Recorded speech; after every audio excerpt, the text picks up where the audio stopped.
All right, chat. Welcome. I think we're mostly set up. Holy cow. I've been doing a lot of stuff before the stream to try to set up all of this, and I didn't do the character creation yet. So we'll still do that at some point. Just we'll figure out when in a second. So, um, but welcome. Hopefully you're doing well. Trevor, I saw you were first beforehand. Oh wait, what? D20 is doing some Elder Scrolls. That's awesome. Just unboxed my copy yesterday. I'm hoping that this will help people out a little. I'm like a I can't remember if it's The Simpsons or Family Guy that talks about like teaching piano lessons to a kid.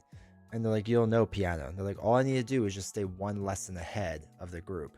So, be set then. D20. So, about the Nick Fury signature ally for Maria Hill hero. Yeah, what about? I saw it. I'm not impressed. I would rather have regular Nick Fury in. Also, welcome, Johnny Danger. Hopefully, you're doing well. I actually I have to re-glance at them because I only quickly glance at them. Where would it be? Hall of Heroes, probably, right? Think they would have them? Yeah, they probably have them. I'm still fighting a cold, so if I sound a little stuffed up, I apologize. Still there. All right, let's see. So really quick, it is Nick Fury is a 4-cost, 2/3 stat line shield. Response after Nick Fury uses a basic power, place 1 all-purpose counter on a shield support. Yes, she wants shield supports stuff, but you're now going to have another expensive card out there to upkeep and keep alive now. Like, her kit's so expensive. No love for Maria Hill Hero? No. I don't think she's going to be very good. The more I see, the less I'm impressed. Raymond, welcome to chat. Hey D20, thanks for mentioning the La Mano de Thanos was revealing those cards. Yeah, of course. I think next year, if I'm invited to do this again for Fantasy Flight Games, like, so the creators knew ahead of time who was doing what when, because we had to make sure like our schedules worked. So like for me personally, when Web Warrior Fanatic did his, that's when I was supposed to do mine and vice versa, but I was away on work. So I asked like, hey, can somebody switch? And Web switched for me. So but yeah, it was able to switch back and we were able to switch back and forth. But anyway, so if I get asked to do it again, I see it, I think I'm just gonna post it online somewhere. Like if Fantasy Flight Games gets mad at me for that, you know, whatever, right? I feel like it can only help. But that's I'm sure that's something they'll work on too or whatever, and maybe I'll just do it anyway, and maybe they want, who knows, you know what I mean? So she's got FU money. No, not 6-cost FU money. Nobody's got that. Are you kidding me? What does she got? Wait, let's see her money. Where's her money? 5 resource hands, right? Move 1 counter around. Okay, so you're not even gaining 1. Ready something. That's fine. Place 1 all-purpose counters on those. Okay, so her big one costs 6, so it's a 1 for 1. Okay. Okay, so she's got double resource. A lot of people have that. That's not that impressive. The paying 1 resource counter is fine. She most likely has 2 of those cards, right? Realistically. So that's 2. Okay. And then exhaust support staff and remove 1 staff counter from it. She's only got 3 counters on it. Generate a wild resource. So again, it's still 1 wild resource. You probably want to use those counters and move them around if you can, but okay. The Iliad is what it is. And then there's another 2-cost upgrade to place 1 counter on. So you're going to be just rearranging the chairs on the deck constantly. She can't, we'll see when she comes out. I'm just calling it now. The Iliad is not going to be easy to play. Too many people are going to be trying to play it. And where are the other ones? Hold on, wait. Where are the other things? The Douglas, the Bellefonte. Where was the other one? Oh, the Cersei. If we try to play them, we don't even play 5-cost cards in this game. Right? Like, realistically, very, very few people play 5-cost cards. And now we're going to play a 6-cost? Okay. Like, I'll believe it when I see it. Again, I think she'll be better in multiplayer. 100% better. I just, for solo, it ain't gonna happen. Like, it just, the more I see it, the less I'm impressed. And because of who I am, right? Because I'm a solo player, that's what I care about most. I think she'll be good for multiplayer. So, if people are talking about her for multiplayer, that she's gonna be strong. I get that, right? I get that. LW just saying hi. Was in the middle of watching your Final Girl playthrough of Geppetto. How did I do? Did I win? Probably not, right? I would not play with true solo. Anything multiplayer would be strong. Yeah, true solo she'll never see a light day. Yeah. I feel like I need to do a better job of like when I make my stance in the beginning, like phrasing it again that I'm primarily talking about true solo. Because in my head, I'm like, well, yeah, but obviously people don't know what I'm thinking. They should. It's just Valk is the GOAT all the time, but still, you know what I mean? Excuse me. What was the Maria Hill? To be honest, I didn't even look at this card because I was just laughing so hard at the Nick Fury one. 3-2-1-3. When Maria Hill thwarts, place the remove threat on your suit form upgrade. Make me look at Nick Fury again. I don't have it memorized yet.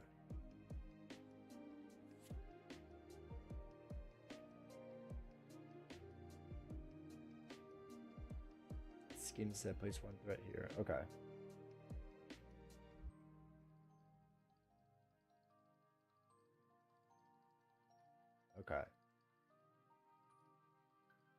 Okay.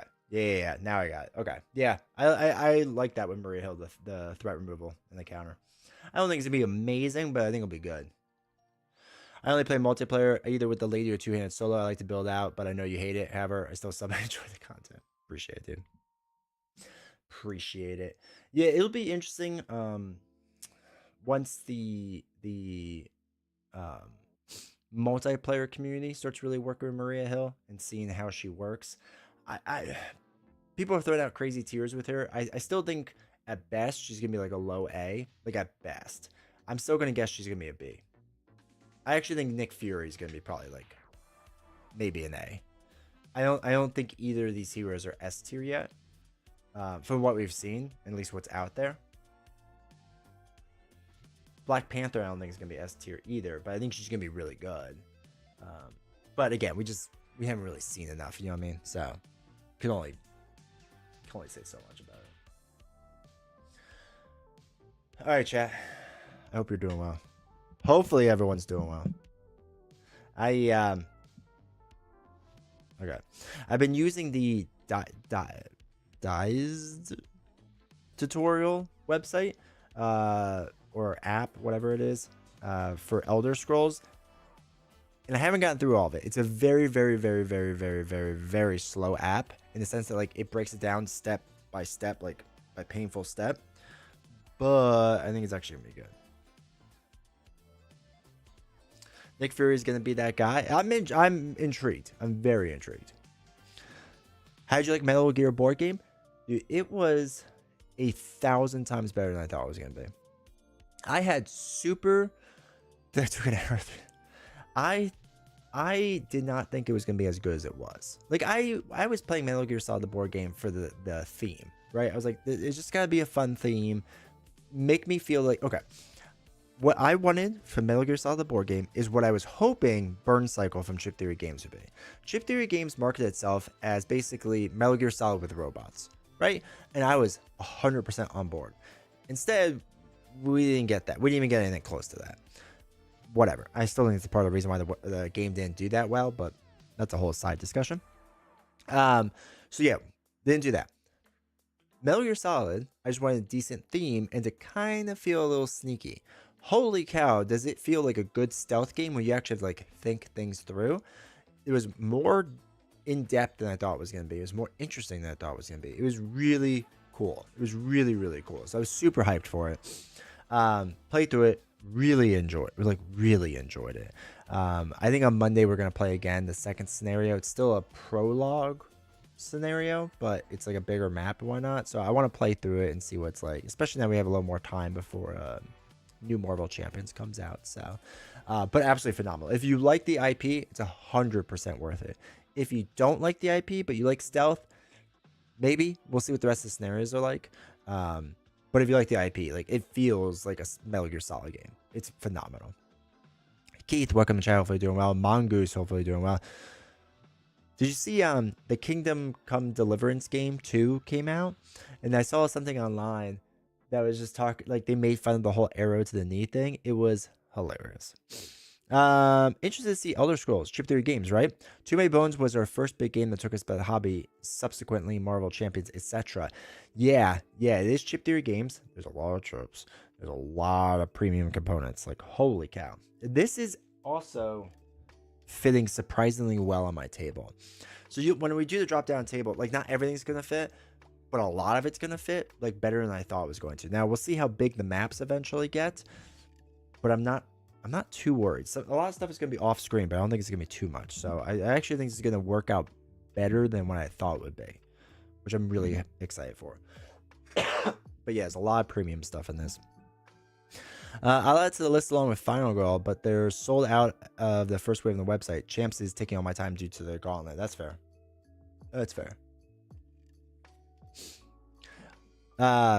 Final Girl, I just got an email for Series 3. It's on its way. So get hyped. Beastner, how's it going? I'm still going through the app, right? This is the online version of the app to learn the game. And I have it paused right now, like 10 minutes into it, of character selection, because we're going to do the character for this. Roughly how big is your table? This is the width, so that's I don't know, a little over 4 feet, right, wide. So my wingspan is 6 foot, right, and I can put my palms easily on each end of the table, so maybe 5 feet, might be 5 feet wide. So big enough for Bill's Mafia of body slam, 100%. So let's say 5 feet, right? It's definitely under 6 for sure. As far as depth goes, I think if I remember correctly, the Marvel Champions Prime playmat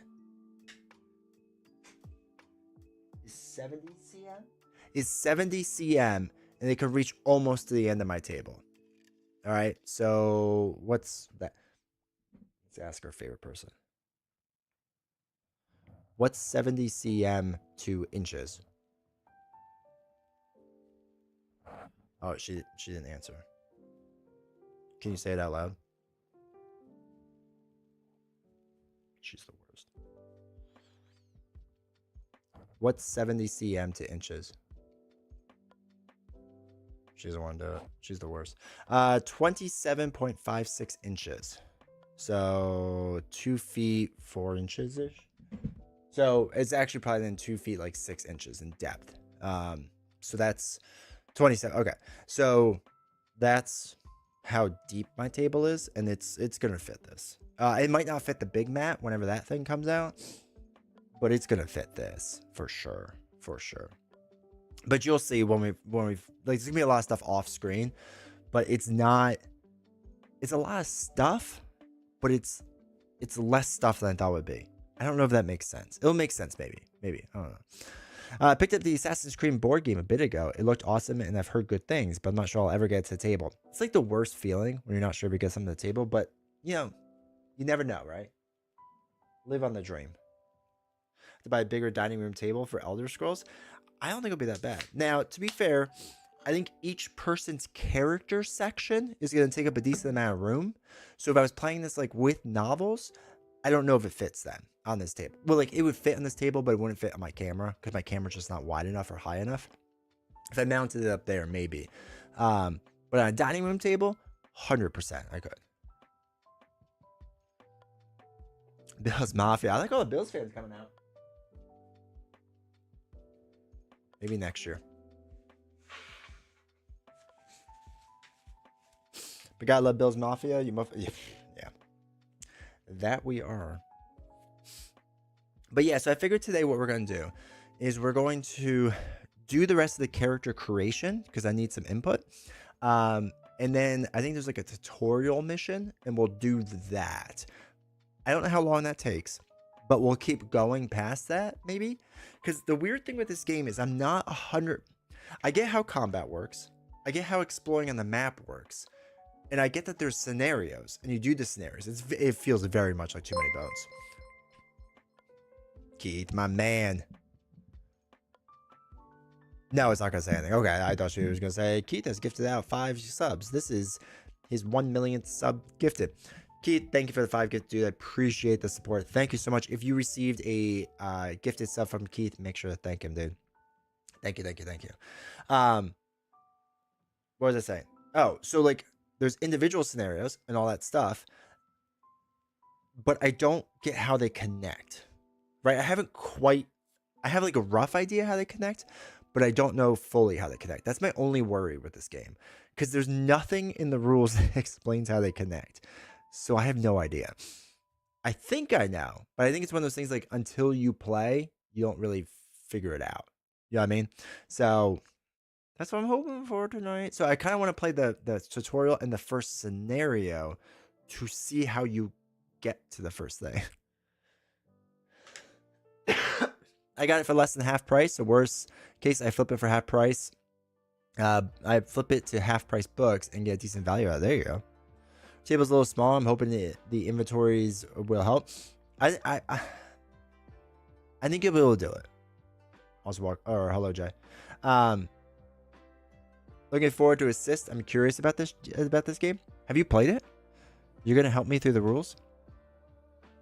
I'm gonna need everyone on rules standby for this. Actually, there's way more of you showing up today for this than I thought there was gonna be. That's fine. So, all right, let's drop down and actually do this, right? Let's work our way through this because I know this is what people want to say. So, all right, as you can tell, I have the camera kind of really wide out here.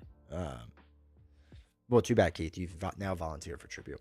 All right, so the only thing you really can't see that I've set up is we have this giant stack already. So what this is all of our normal like loot items are it's a good size table. What? So here to here,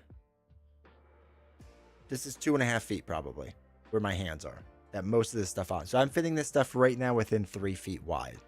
And I do have some stuff on the floor, but it's like books and stuff. And the map is to the side.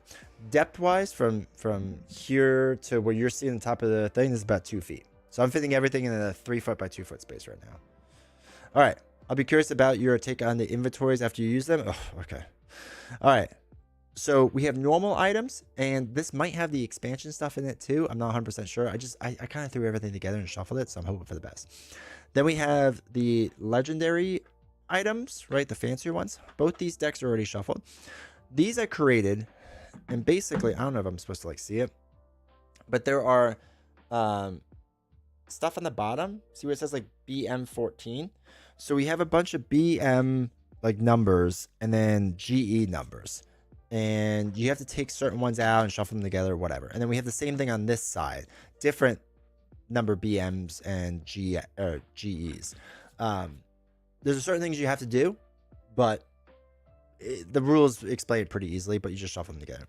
We have side quests, which is all of our side quest stuff. I'll shuffle up over here. And then these are the delve cards. I have literally no idea what these are for yet. I have yet to find these in the rules, but again, it's a bunch of BM cards and GE. The reason I say BM is because they start you on the Black Marsh. That's what that all stands for. And the back here is a bunch of like skill cards, I guess. I don't really know. They just said put it in the back. And I said, yes, sir. So I'm just putting that off to the side. We also have a special delve card, and it literally is an SP card for Black Marsh. It just said put it aside. So I said, yes, sir. And then we have guild cards. And I said, just keep those to the side until you're ready to do stuff with them. I don't think we pick a guild till right away. We'll be curious about your taking inventories. I'm so jealous, man. I love CTG. Some people will complain unnecessary premium, which is never a thing I've thought. Give me waterproof cards and sweet thick neoprene mats all day. I pay to upgrade games that I enjoy. So I might as well just pay the premium price up front instead of wasting a bunch of time and money. That's how I've always looked at it. Excuse me. Okay, so I need help with this, chat. This is what we have to do. We have to pick. Let me check the rules really fast. Yeah. So we have to pick a race. So we could be the, and I'm gonna butcher these names, so just get ready for it.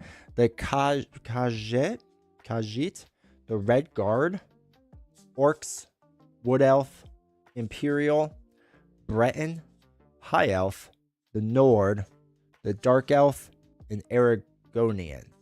What's? I want to hit something hard. I don't know what I'm doing, and you don't know what you're doing, so we're gonna learn together. Format. Let's go. So I'm here to help. What I'm thinking. Orc, Dark Elf, vote. Well, we can't put all of them into a vote. So wait. Let me pick out 3. Oh, lock picking. I'm not gonna pick locks. Red Guard. I don't want magic because I feel like I can't do magic well. All right, I'm gonna pull Wood Elf aside, a Nord, and Aragonian.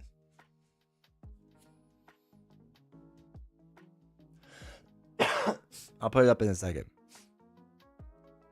Let me let you all vote.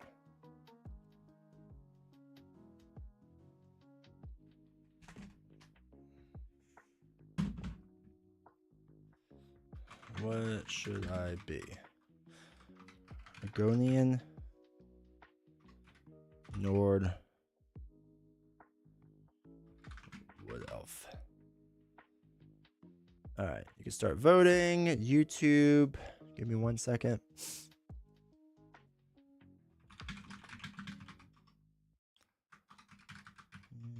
Nord.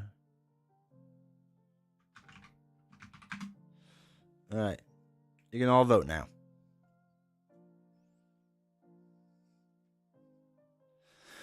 So I don't know if there's too much difference. The Nord, I think, has more combat.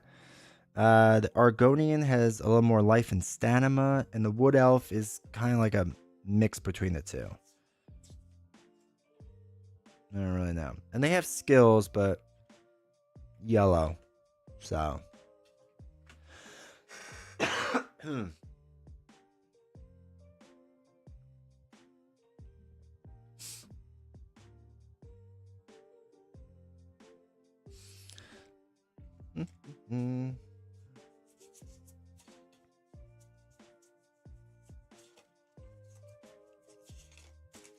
And then once we get it, we'll pick a side, because I think they have like male and female and like 2 versions of it. I don't know.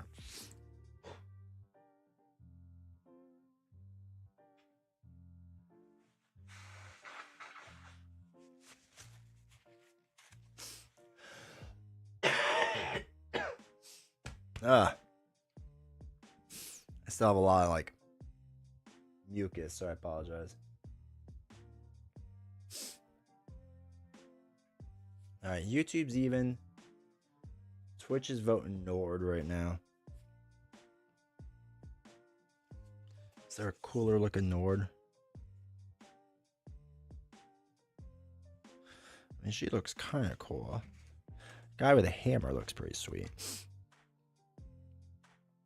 I don't want to be Nord with a staff. I'm not using staves. He's got a big beard. I don't use big beards though. Come on. D20 lizard? I don't know. Lizard people. Could we call ourselves the Zuckerbergs then? I wouldn't be against lizard people.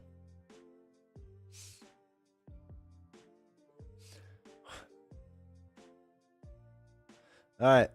Got about 1 minute left. Pew pew or smash? I think smash. That's the way I'm feeling right now. I'm a simple man. I like to punch things in the face.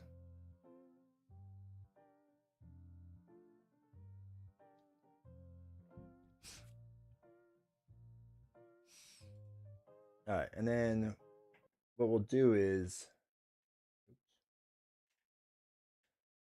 you can all listen to the thing while I listen to it. I know it made no sense, but it's gonna. Well, no, I might get copyright for it. Sorry, you can't listen to it. Go back to listen to music.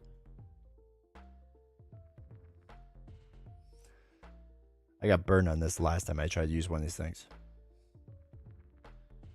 Alright, so it's just telling me to use a sheet and put it down. And play.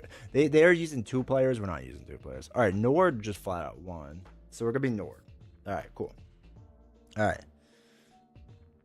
Lizard people are back. Wood Elf is back. I don't know if this is a guy or a gal, but I like the giant hammer. So I think I'm gonna go this one. Alright, so Nord. Then we need to find our Nord poker chip. What color is that? Black, probably? Gray, maybe?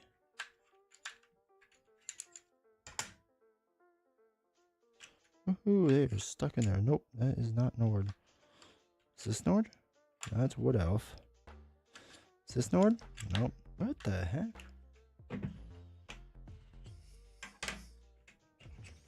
Holy cow, these chips are packed in there.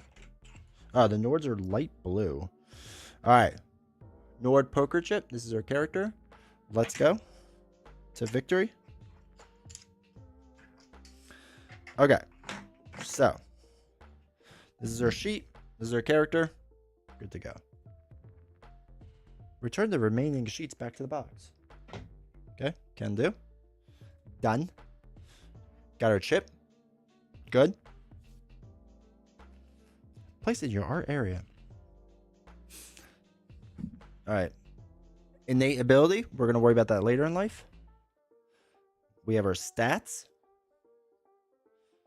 Transfer to a player mat. Before transferring to your stats, tap the next button to learn about it. Okay. Okay, so each one has a circle and a bunch of squares.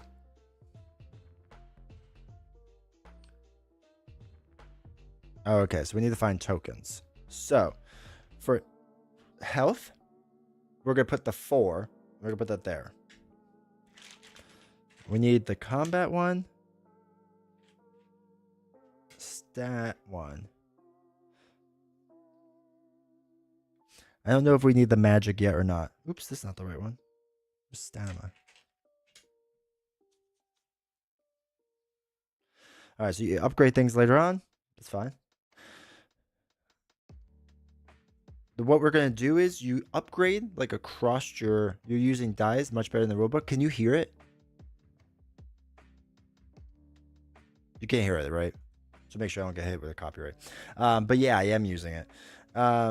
So we'll upgrade across our mat as it goes, but this side can also upgrade this way.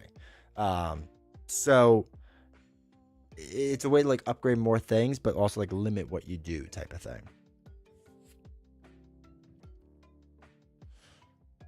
And you could decide how you do this, which is kind of interesting.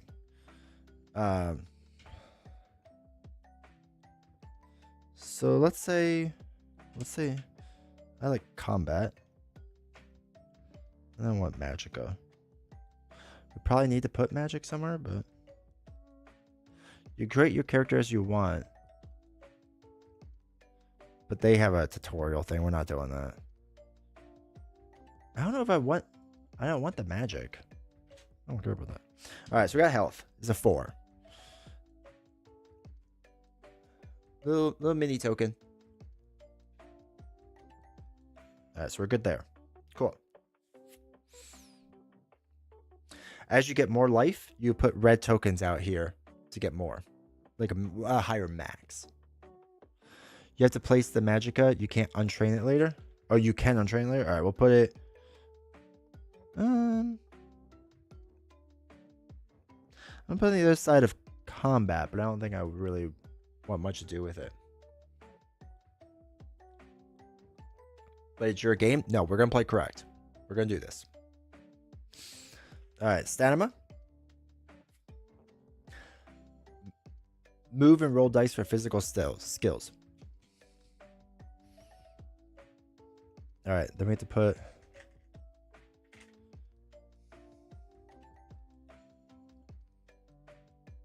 Okay. Stamina token. So we gotta put 2 out there because we start with 2. So we have 2 stats. Oh, you can kind of see in that camera. Cool. Done.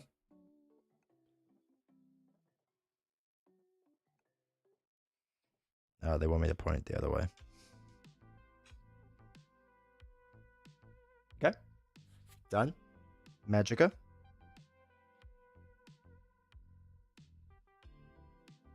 So we gotta put the Magica. Alright. We'll work on unlearning that later in life.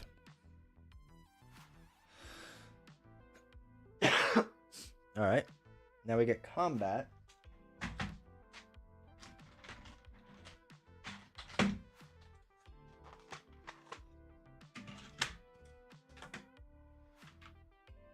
We got 3 combat.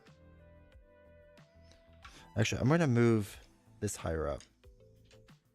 We're going to move it up here. Just in case we need more combat. So we're going to do combat. And we have 3 combat. And they get dice instead.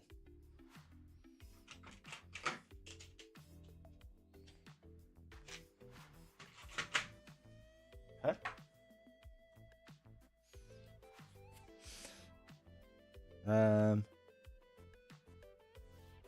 Okay. Gotta take a combat reference sheet. What's the combat? Oh, it's on the back of one of these. Oh, okay. All right, combat reference sheet. Now we know how combat works.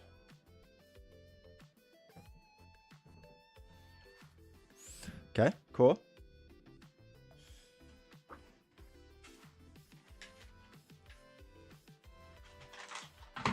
Hold on. I'm gonna move some dice around because I don't want to knock things over here. I got, because the keyboard's kind of in the way. You know what I mean? So that's all.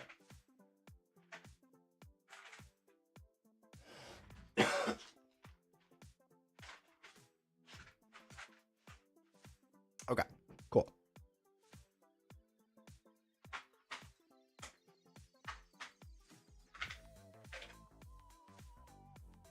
All right. Got that fun thing. Combat. All right, we got combat. We're good. We get a different starting skill line. Okay. Oh boy. Oh wait. Level 1.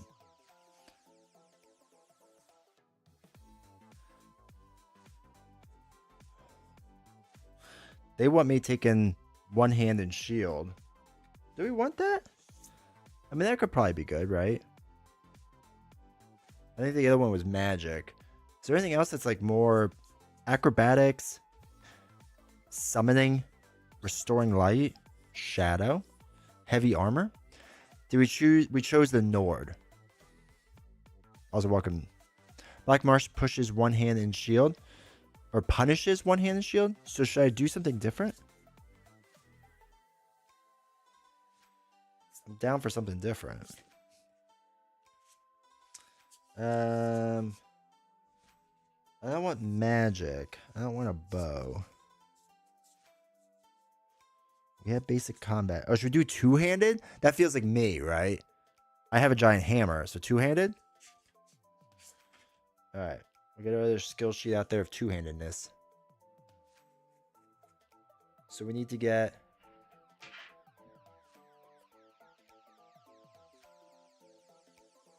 Totally two-handed? Alright, cool. We need to find our...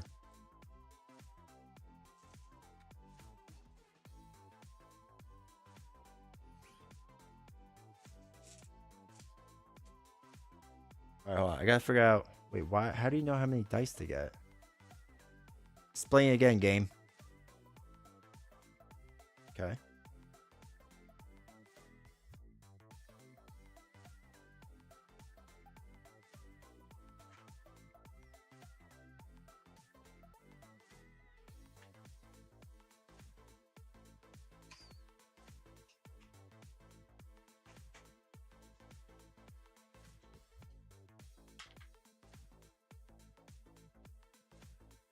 Oh, it's supposed to be orange. Is that what that's showing me? It's got like a circly thing. Oh boy, this is like weird. Okay. Those look. Oh wait, is it this? Totally two-hand. All right. Got it. Message loud and clear. Oh, okay. So we have one of those dice. So we take 2 of the dice? It told us to take 2. You get 2 dice for your starting skill setup line. Okay. All right, cool. All right, cool. So we get that to start off with. Player 2 stuff, we don't care about that. All right. I'm feeling powerful already. Support 2-hand smash as well. Yeah, hopefully this will be good. It's got to be, right? Feels strong. All right, they're having player 2 do magic. We're not going to worry about that.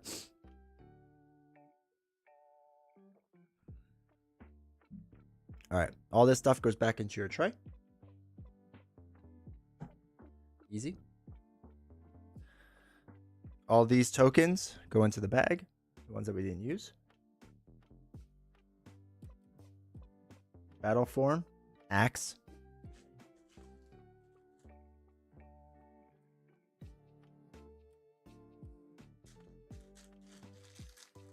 Naturally, we have the metal ones. All right, we gotta put it on axe. I don't know if you can all really see that, but that's all right.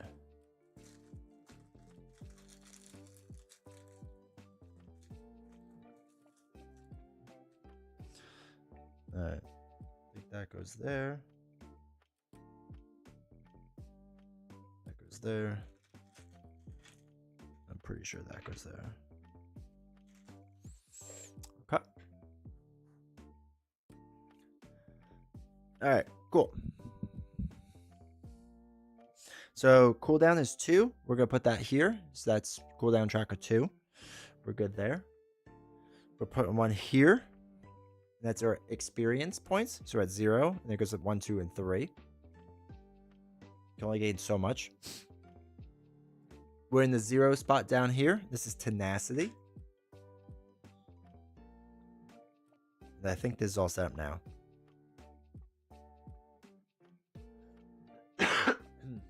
Adventures are ready. Okay. Now we're ready. This is a battle.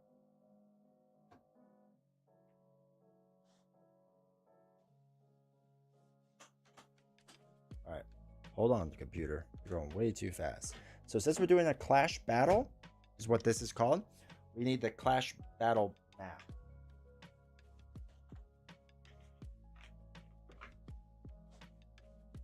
I didn't open it yet. Hold on.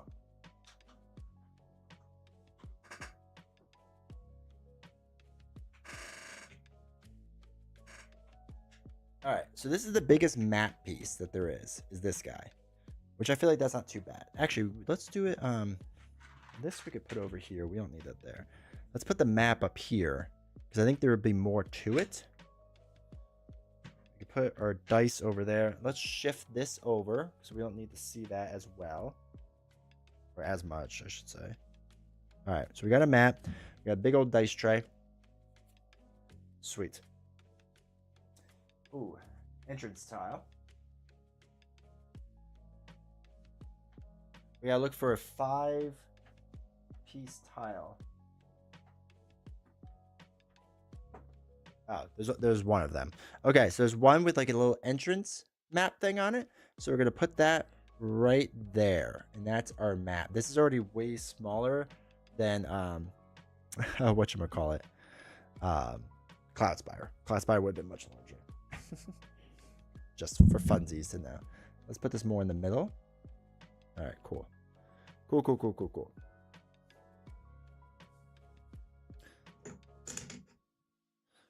We're gonna need those things. Is this your first game? Absolute first. Also, welcome Era, welcome Nighthawk. We do need it. All right, so we're putting this bad boy right there. We can lockpick that.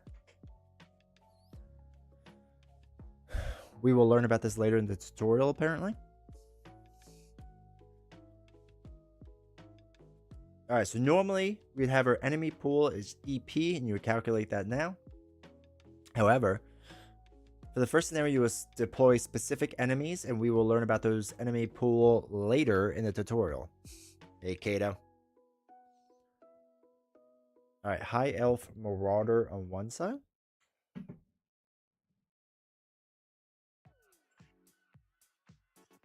Not any of those.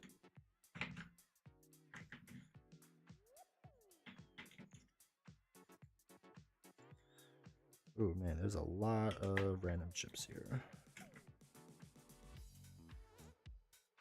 High Elf Marauder on one side, and High Elf Bandit on the other side. High Elf Bandit, okay. Got that.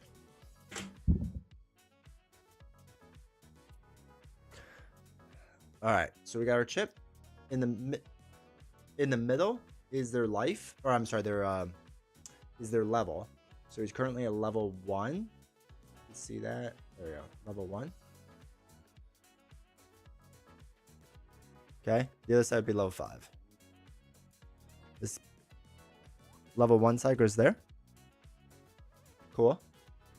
Done. He's got a health of 3. So we got a 3 there.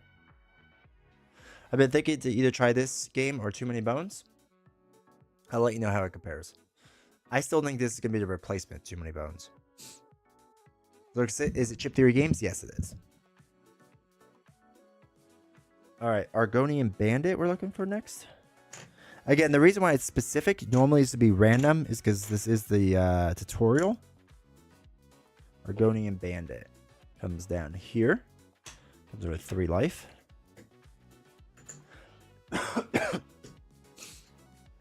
Miss Suitcase. Just pop in and say hi. I'm busy because my copy of this arrived today. Let's go. That's awesome. All right, so we got a bandit there. We got a bandit up there. 2 different kinds of bandits. Skeever Pup.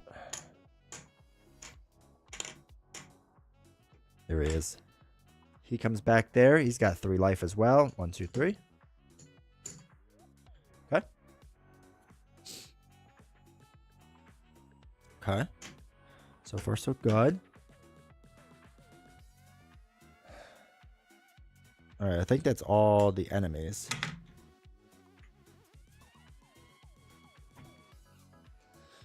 We're going to go somewhere over here. We're going to go there. We have 4 health. 1, 2, 3, 4. There's where we go. All right. I'm also listening to the tutorial, so if you're wondering why I'm a little slow and like talking weird, that's why. All right, got our health, got our map. How many mods did you install? What do you mean? I don't know what I'm doing. Also, welcome now. This is the tutorial that they teach you. Are those the premium health chips? Yes. Yes. 100%. I always highly recommend them.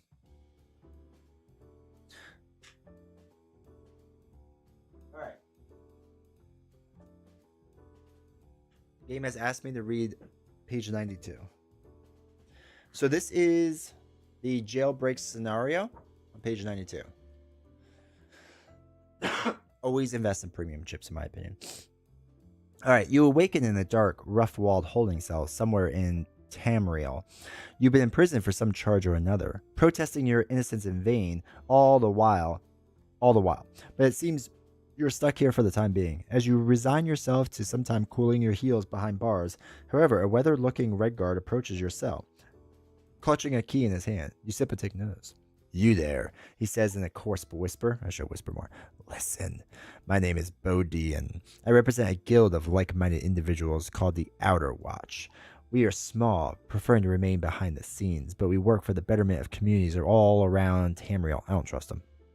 We help people advocate for themselves, assist places that need it, expose political corruption, and more.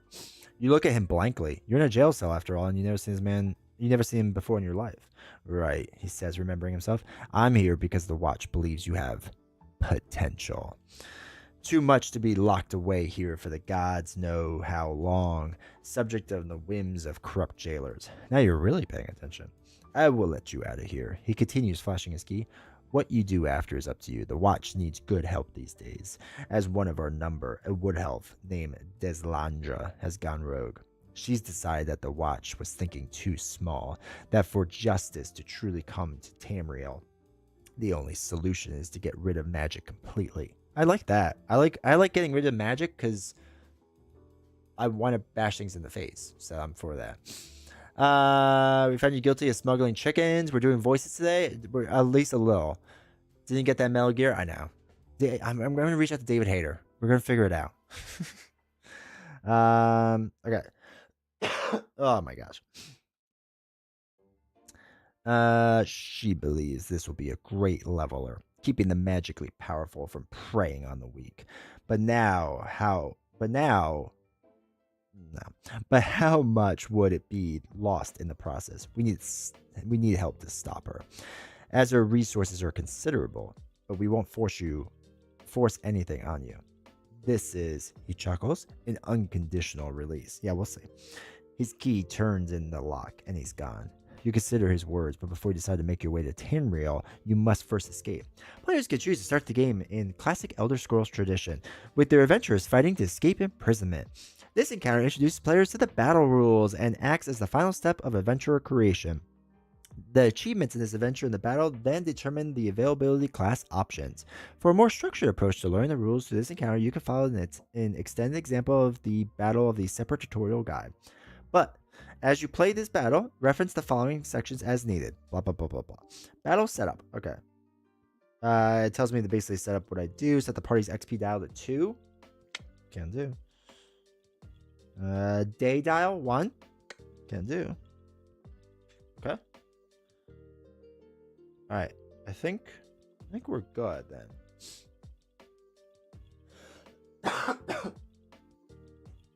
Typically, we would choose a class. All right. The introduction is going to choose for us. B to fight the Rat King. All right. So we have a checklist of things to do. You gotta pay attention to the achievements. So there was. All right.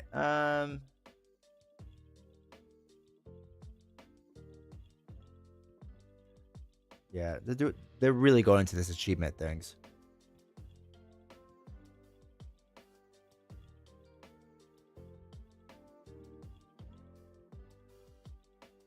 They're talking a lot. All right, begin battle. Let's go.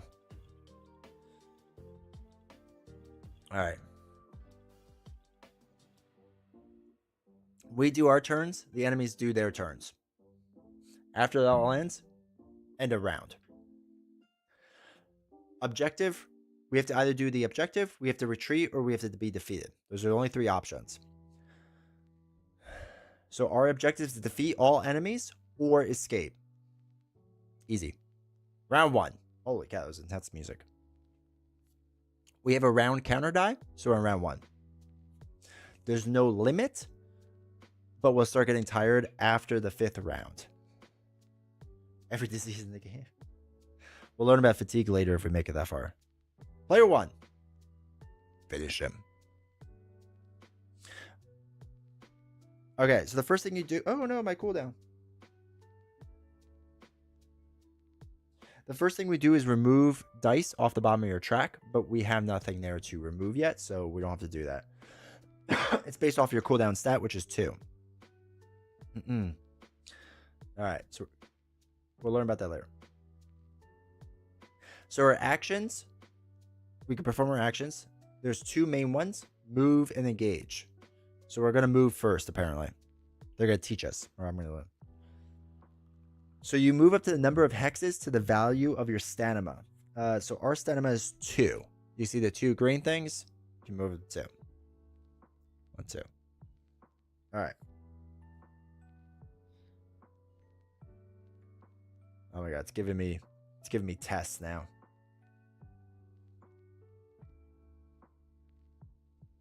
Okay, so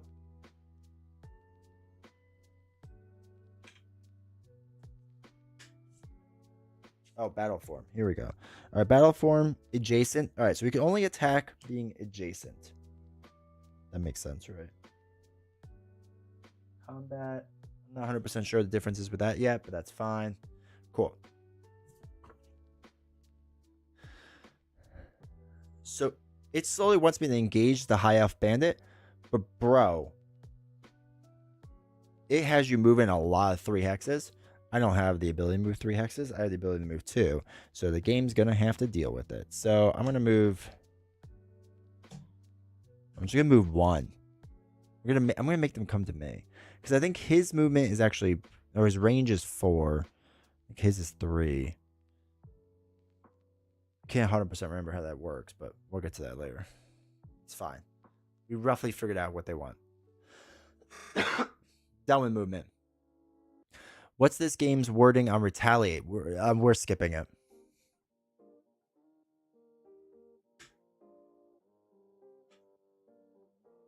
Now I'm curious. So normally we would engage, but we can't engage.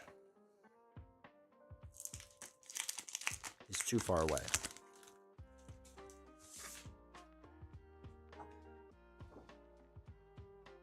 There is no retaliate in this game. I knew I liked it.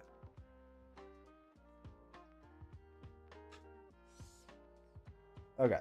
We're going to skip some of this stuff. Alright. I need to skip all this. No. Alright. Alright, hold on. We're skipping some stuff.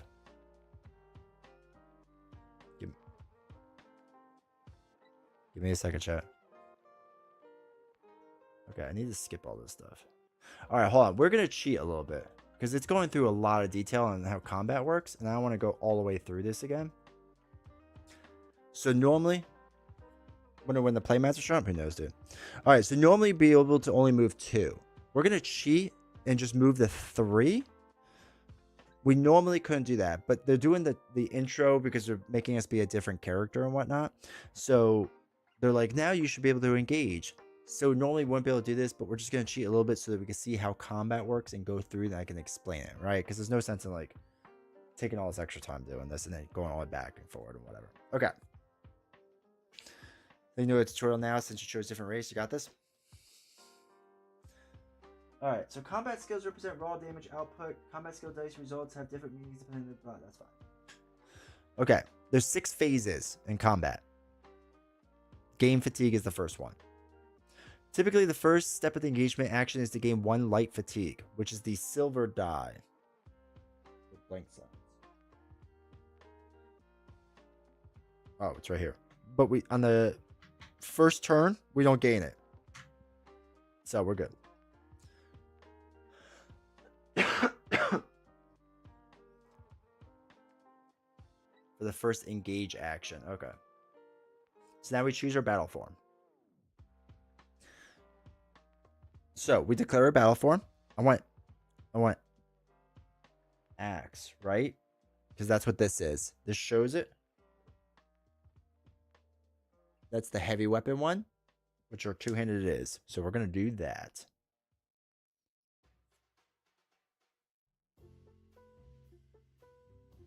It's the only way we could do anything with 2-handed. Just FYI. Yep. All right. It's giving me more quizzes.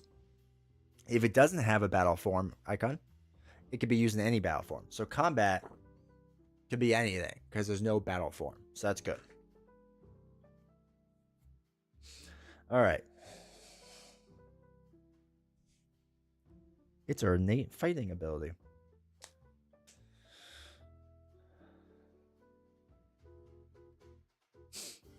Okay. We could do any of that.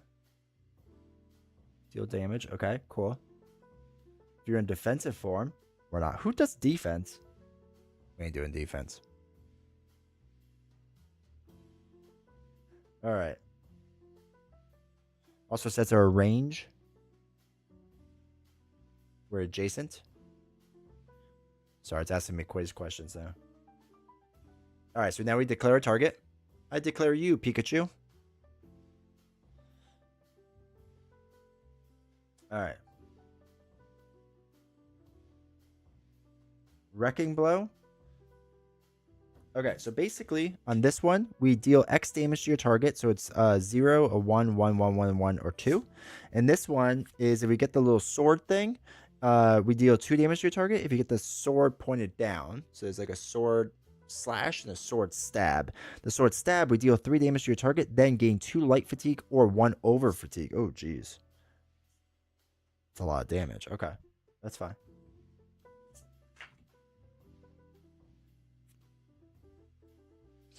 All right, declare a target. That one. I want that one.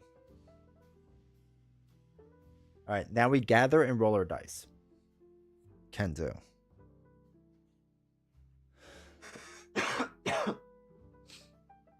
All right. All right, so we have 2 stamina, which means we can only roll 2 dice. Well, probably gonna want one of each of these.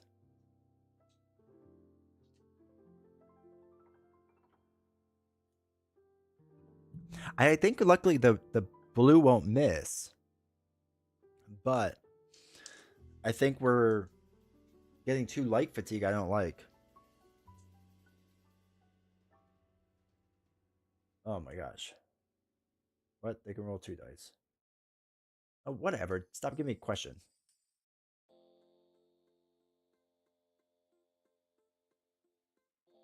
All right, it's giving me more questions. All right.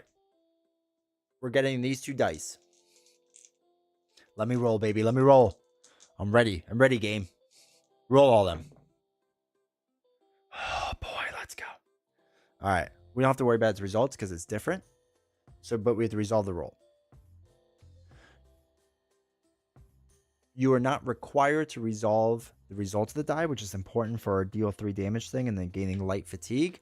That'll be important for us. But for us, we got a 1 damage and we got a 2 damage swinging thing, which means we're going to deal 3 damage to this high health bandit and finish it. Let's.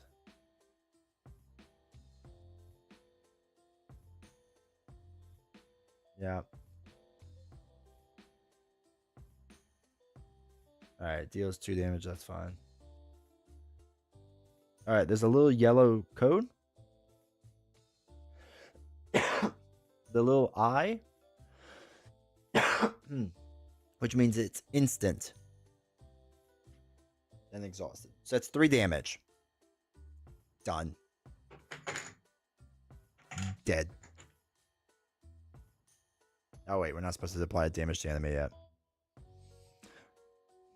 Sorry, game. I got too excited. Hey, McB, how's it going? Yeah, it's brand new. Okay, we have the dice there. We have a total of 3 damage. We have to memorize 3. All right, next. Okay, now we apply a total damage. If it has a defense value, like here, it would stop some of that, which is different than Too Many Bones. Too Many Bones, they have defense dice, and they constantly are rolling dice. And this is one of the things that always gets confusing with this game, with Too Many Bones, I'm sorry, is how the defense dice work. It's like really all over the place, and the wording is a little rough at times. But this, they're just saying it has straight up defense or not. So our bandit has 0 defense on it, so they're not going to defend anything. So our 3 damage is going to do 3 damage to him. So Get out of here. Oh, he does have dodge, though. Shoot. I forgot about skills.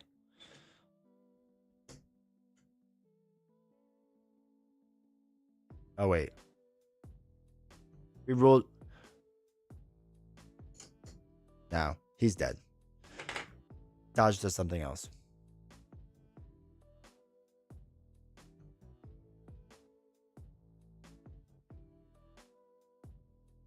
Oh, that's fun.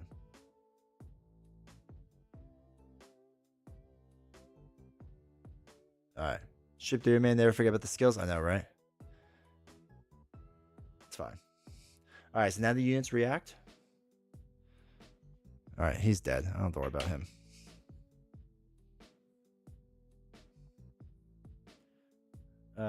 No dice. Let's continue with player 2.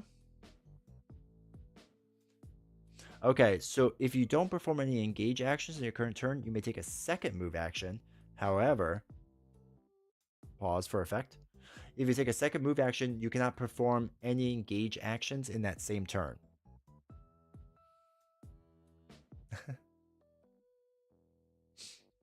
You can engage and then move, but you can't engage and move and move.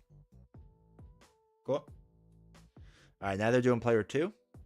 We don't care about player 2.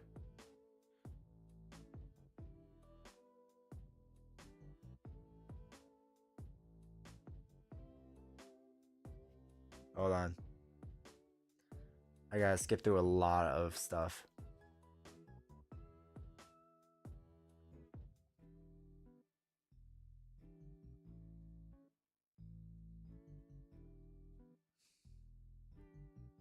Okay.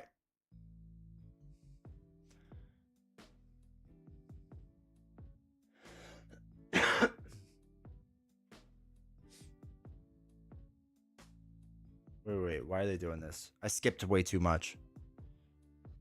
Oh, enfeeble?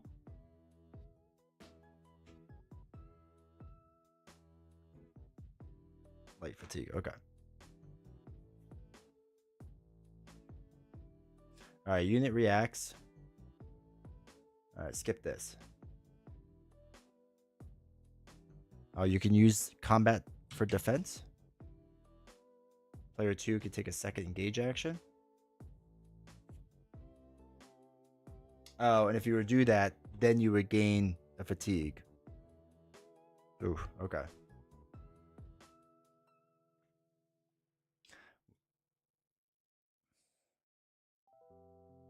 Oh boy. Okay. So you could do defense.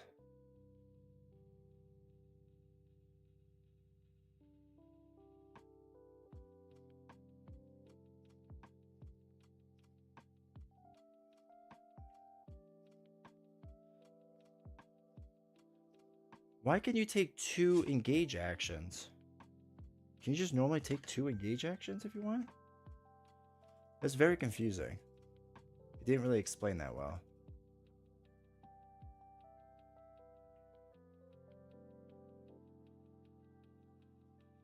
Let me just double check something really fast.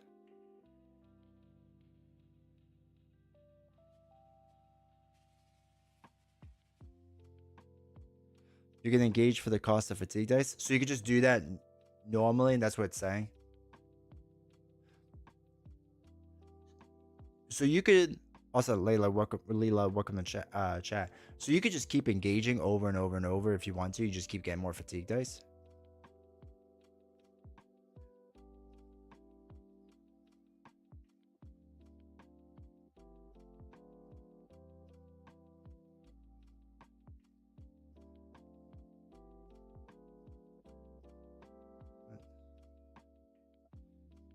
Yeah, until you run out of dice. Interesting. Okay. So we'll do... We don't need defense because we knocked this guy out.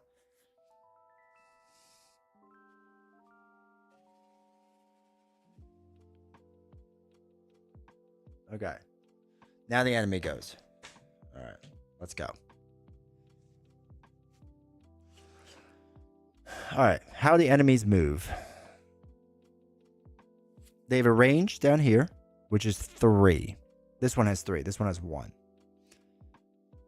And when you engage, you change battle form. Okay. Do you have to change battle form or can it stay the same? Well, I guess if you're defending, it has to change.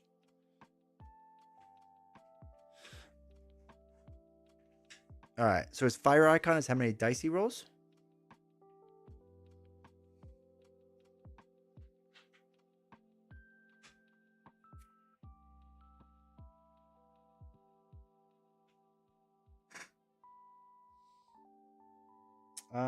I don't know where the enemy dice are. Oh, there they are. I found them. Okay. Okay. 1, 2, 3. Yeah, he would, but. And when you engage, you get your battle weapons. It swings a big hammer. Oh, okay. All right. So he's not in our range.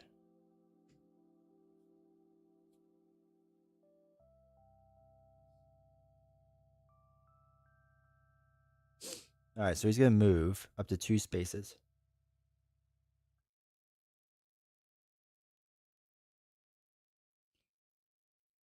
Okay.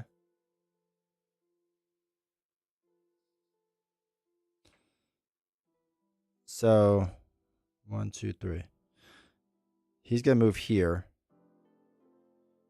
1, 2. He's going to move here. All right.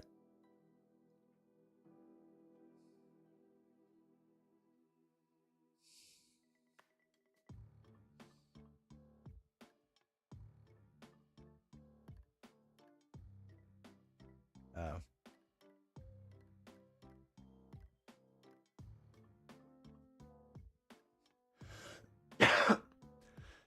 So they are within range. So he's going to attack me. All right. So he's going to attack me because he has a range of 3, right? So they're allowed movement up to 2. So he was here. So he went 1, 2, or he was here. Just moves 1. He wouldn't move the full amount because he doesn't need to move the full amount. The rat moves though. So he is now within range because it's 1, 2, 3. So he's going to roll 1 black attack die, right? And see what this does damage to me. So yeah, this is going to deal a damage. Probably should have defended. All right, there's a whole priority arrow. There's only 1 player, so we don't have to worry about that.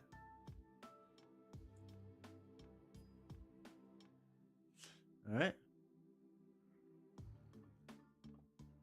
Oh my god, skip.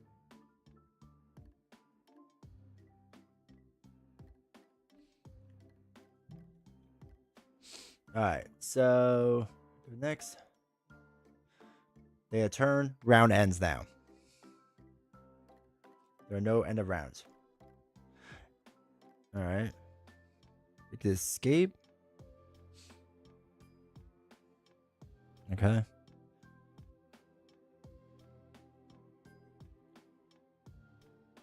Okay. First round ends, round 2. All right, so now we switch to round 2. Can do. I don't want to learn about lockpicking. Okay. Enfeeble 1, you take 1 light fatigue. Thank you. Yes. Enfeeble 1, after this unit's engaged, its target gains 1 light fatigue. All right. They're teaching me about lockpicking. I don't really care about that yet. All right. So we get these 2. And then this moves down.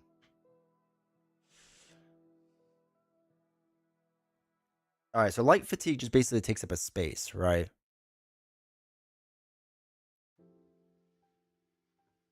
Okay.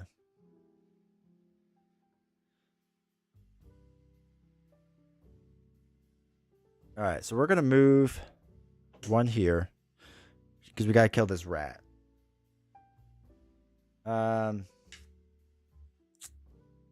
So we might as well roll our two same dice as before. Okay, so we got a 2 and 4 damage. So we'll do all 3 of that damage. And this will knock out the rat. Okay. Oh, wait. Do not gain light. Okay. Oh yeah, declare battle form is the same battle form. Deal damage.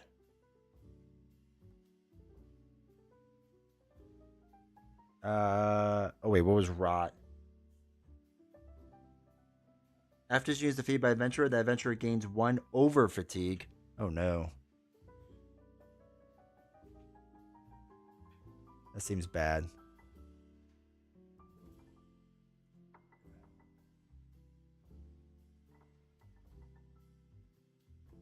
Oh wait. End turn. It's bad.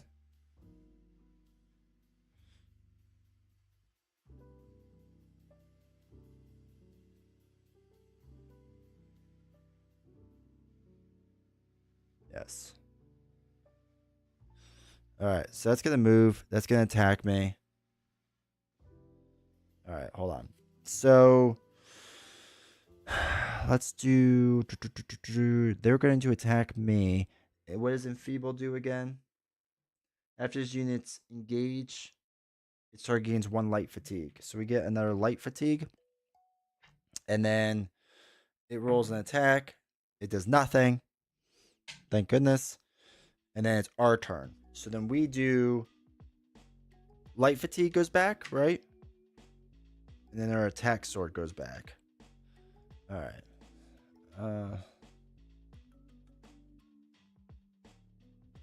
What's her innate? Once per battle, when performing an engage, add 1 enemy combat die to your engage plus an additional enemy.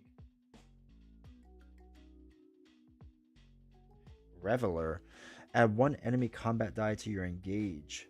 Oh, so I can use their own weapon. That's sick.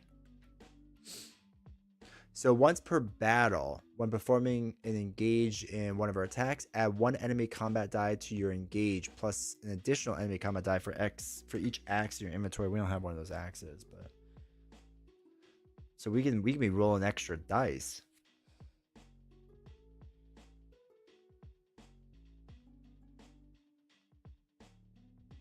Can only be done once per battle. Is that each time I fight? Like what's technically a battle? They are translating already. Can't wait to get my bear. I know. All right, so we got to move. Oh wait, this is another round. Before I forgot. So 3rd round, we move. We're allowed to move up to 2 spaces, so we move our 1. We might as well knock out our gal, right? Let me just double check something really quick.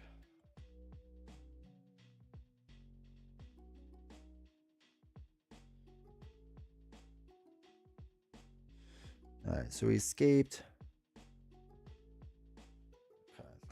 So I guess let's use our 2 big attack chips or dice.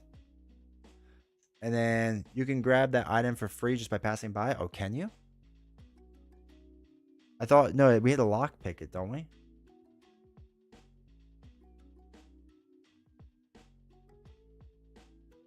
They didn't really teach us how to lockpick. I kind of skipped that section. Oh, wait. Lockpick sequence.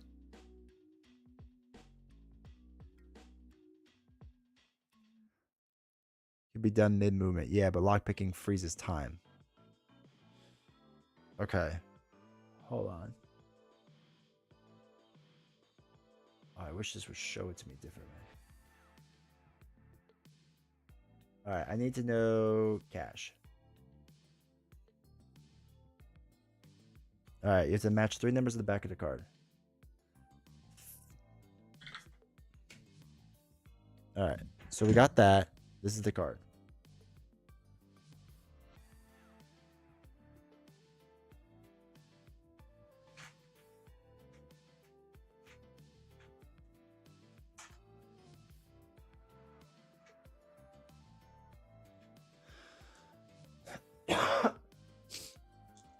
Is this tutorial? It is. All right, so roller lockpicking dice. 2, 5. Okay, so we could keep a bunch of those.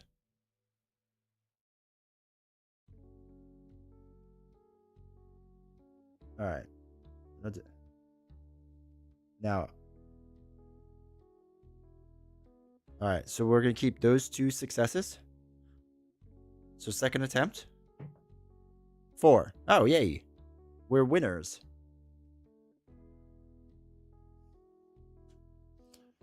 Glyph of Craftsmen. All right, I don't know if I can look at that yet. Yes. Oh, they on the game got a sandwich.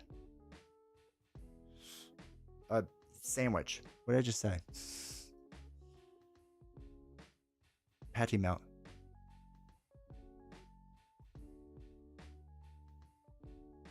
All right. Chant some deck. I'm not going for that. Sandwich. Okay. All right. So now. Oh yeah. What's over fatigue?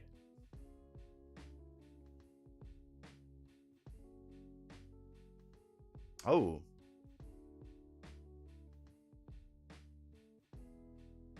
Oh, it's terrible.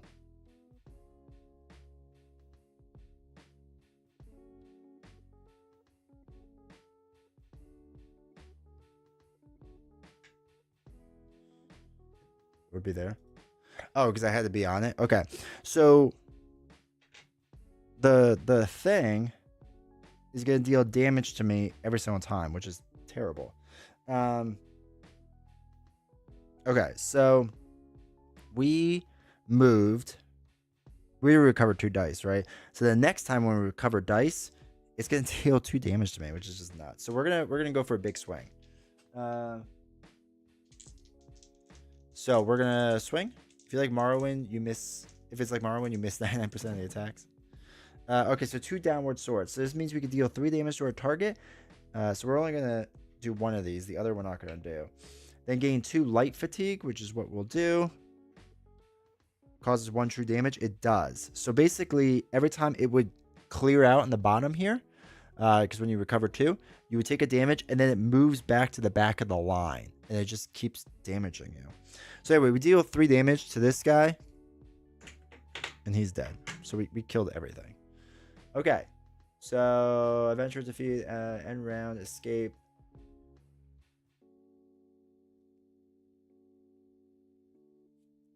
It only hurts you in fatigue rounds.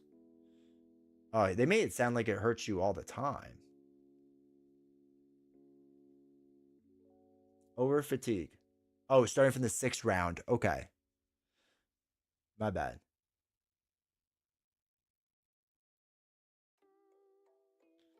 But it still like cycles through until the fatigue round. Okay. All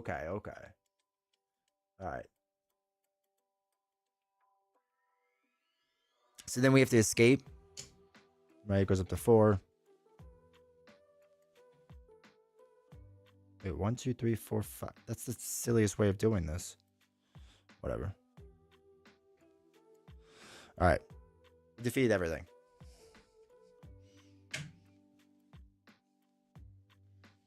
All right. We're down 1 health. Active slots, we have none. Everything stays here.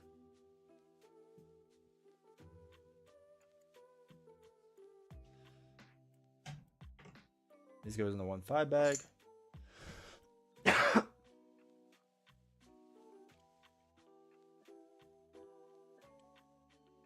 right, we'll do that later.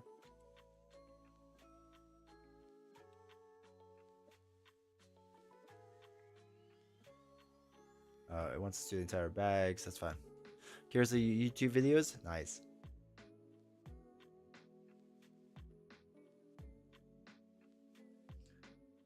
All right.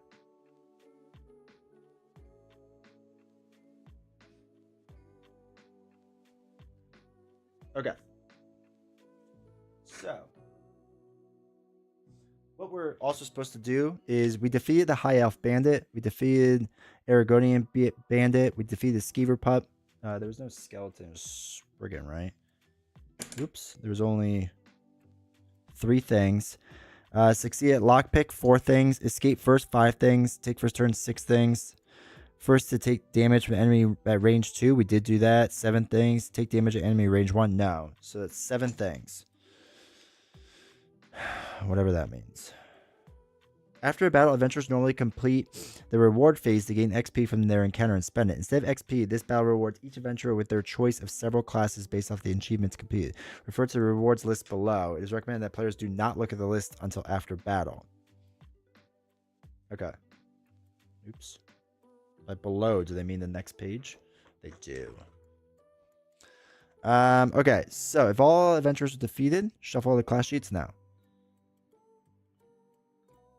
We're not defeated. So we could pick from a bunch of different things. Oh, we could just basically pick whatever the heck we want. Okay. I think, chat, what I would like to be is a knight or a dragon knight. What do people think? Should we be a dragon knight or a knight? I don't know which one's better. I mean, a dragon knight sounds sweet, right? Like, anytime there's a dragon involved, it's like, why not, right?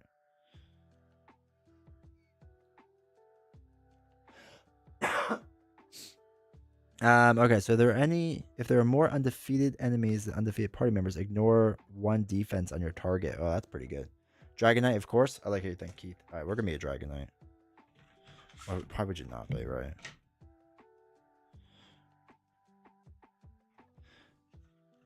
Which is better with two-handed? I don't know. I'm not playing two-handed, so. I'm gonna do true solo on this. Even though the game recommends, I think, two-handed. I ain't gonna do it. Okay, so.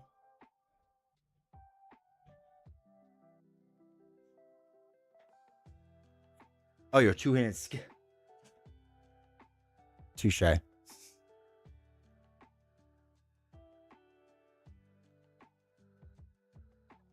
Nah, this is fine. Okay. We're going to be a Nord Dragon Knight. Alright, they're giving people classes and stuff and whatever. We don't care about this.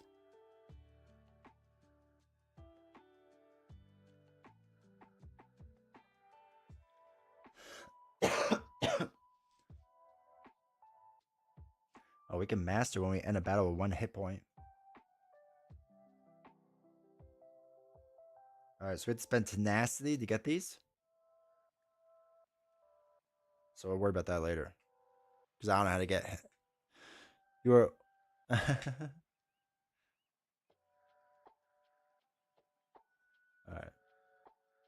We don't know how to get tenacity yet, so...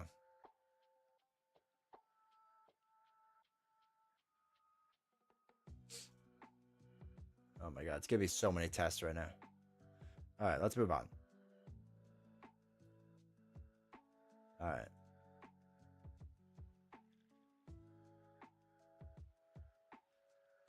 Only this time you can clean up your cooldown? Okay. Alright. Holy cow. Okay.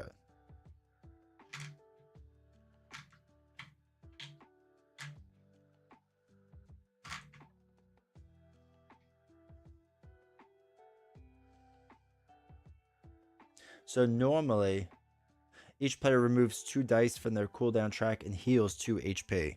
That's good that you can heal 2 HP. That's good to know.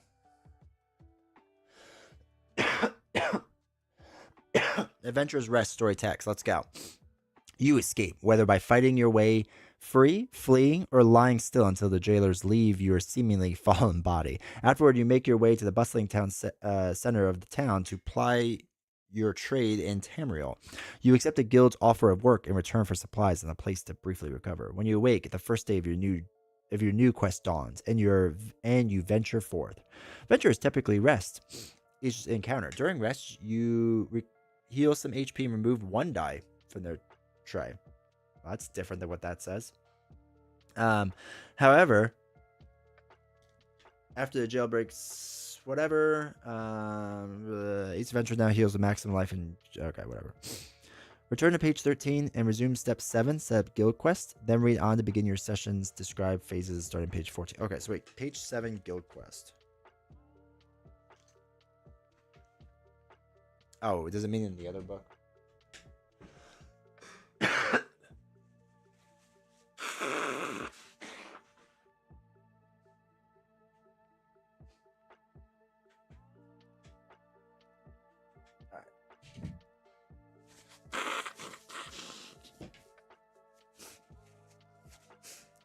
Page 7? No. Wait, what is the same? Return to page 13.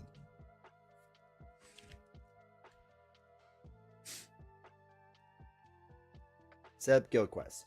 To set up your quest, refer to the first quest step in the gazetteer. Okay. How much you heal and recover depends on your difficulty, like Tomb of Bones. Oh, okay. Whole campaign tonight? No. Dear God, no. Alright. Okay. Let's see if the...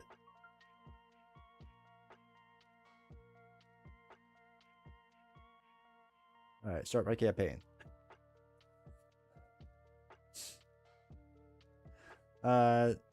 Typically you shuffle all guild cards and take 3 to choose a story one. Undaunted is who they want to do for the first game. Cool. Cool.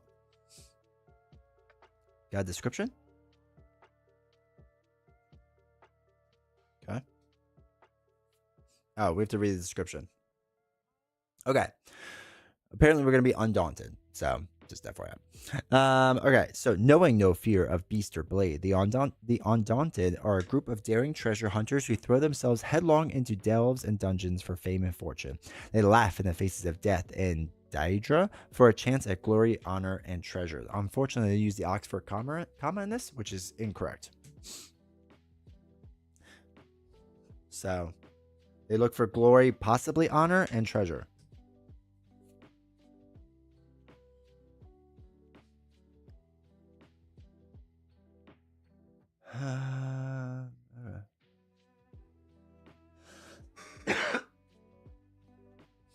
All right, Layla, take care. Leela. Lost against Geppetto on final go. Dang. Good time. All right, go to page 20. Curators of Chaos. Session snapshot. How do you know you're supposed to go to page 20? Okay. Guess we just know. Traverse the map to participate in a long delve, such as can be shortened by making a stop in another city. This quest is intentionally simpler and can be used as an introduction to the game. Okay. Complexity 1. You picked up a contract with the Collections Historical Society attempting to open a museum in Argonian artifacts in Black Marsh. This society is searching for a relic that is particularly hard to obtain, so they have hired the services of the Undaunted to bring it back to light. Anything else you plunder in the process, of course, is yours to keep. The artifact in question is an ancient Argonian tome said to contain wisdom about how to harness a rare natural resource native to Black Marsh. Psyodilic Collections has learned that the book is located in a complex cave system below the city of Stormhold. Okay. The organization is light on details, but there are a few historians scattered throughout the region who might be able to help. Starting location, Lomoth. Fight to the death about that comma. Can we not use the Oxford comma anymore? It was never grammatically correct to use the Oxford comma. Like it makes the middle part what an independent clause. So the sentence doesn't make sense anymore. The Oxford comma has never been correct. It doesn't even logically make sense. I can go on about commas forever.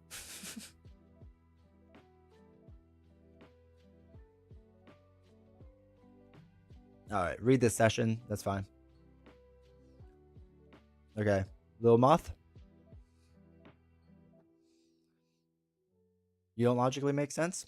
Your argument is that sound is the Oxford comma. All right, so we got a party token. This is also a bigger map, but we only see the rest of it, right?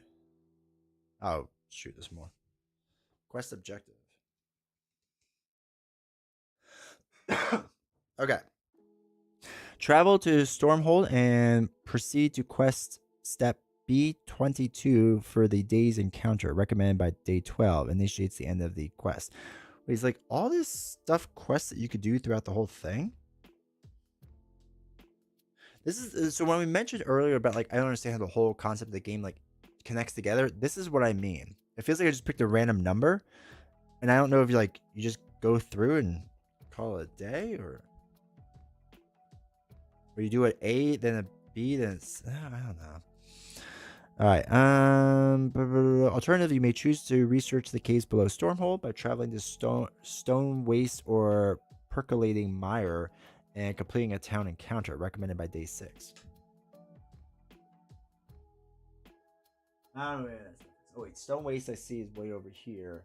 I don't know where the other one is. And the green bar it shows. The green bar it shows your guild.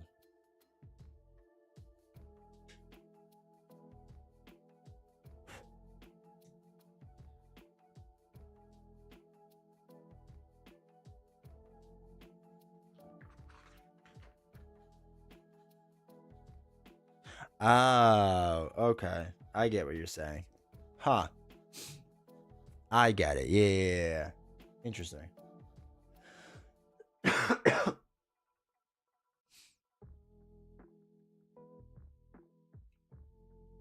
we're supposed to put an objective token at a place, but we'll worry about that later. All right.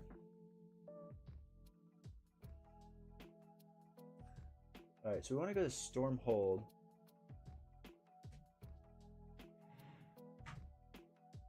Storm Waste? Wait, where's Storm Waste? Oh, Percolating Mire and Stone Waste. Okay. So it's saying you should use these objective tokens, which is kind of cool.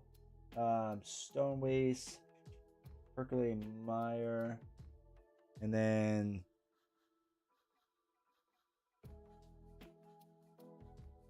okay. So basically, hold on. Now I need to kind of show this. Oh, this is gonna slide. This is very slippery. Oh boy. Okay.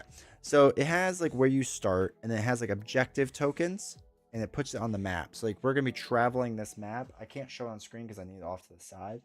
But basically, we're gonna run around. Oh, we have to put a token there too.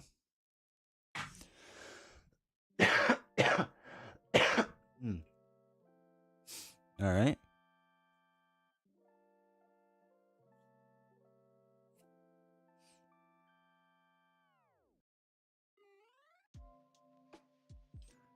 All right, legendary items. That's fine. So we have unique overland mechanics. So you got the whole weather thing. Affects our movement. Okay. So we got sunny right now, so we can move basically 3 spots.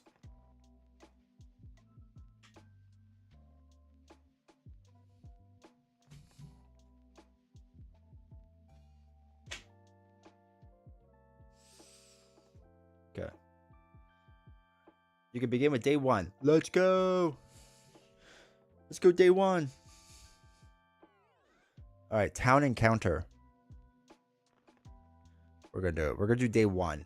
See how far we make it. Okay. Each game session is a number of rounds called days. Jeez. Okay. New day phase, overland phase, encounter phase, reward phase, end of day phase. Bro, we have so many phases going.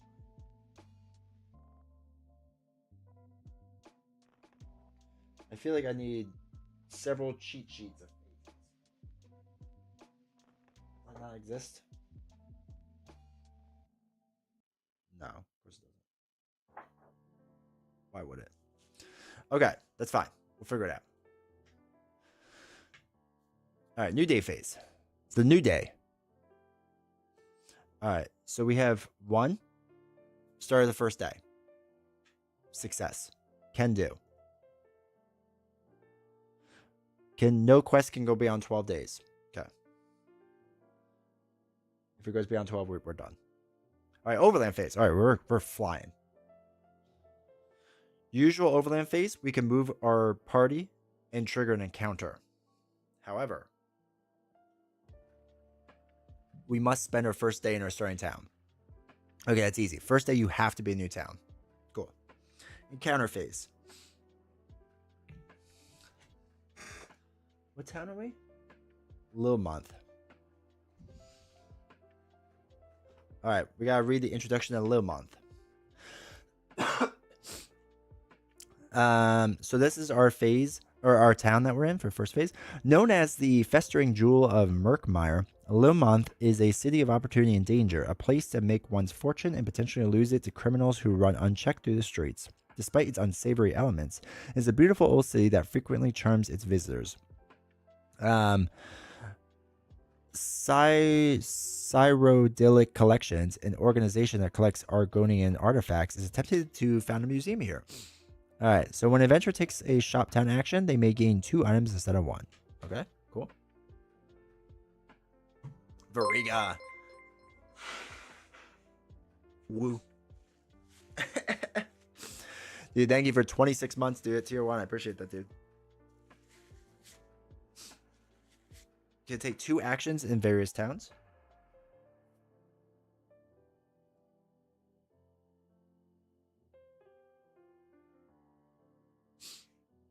Okay.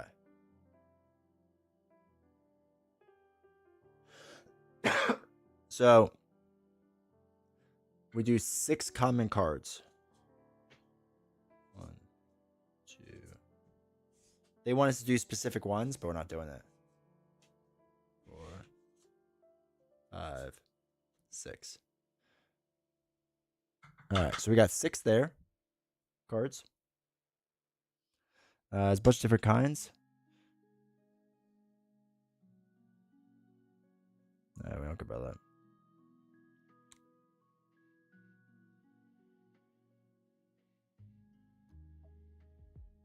Alright, bonus health.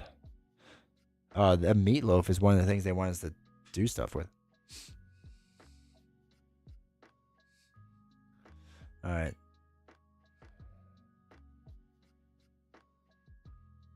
Okay.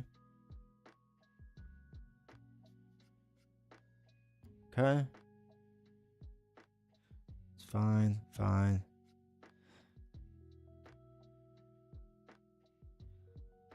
Alright. It's just telling me a lot of crazy amount of rules right now I don't care about. So our town effect, we can pick 2 items instead of 1 if we want.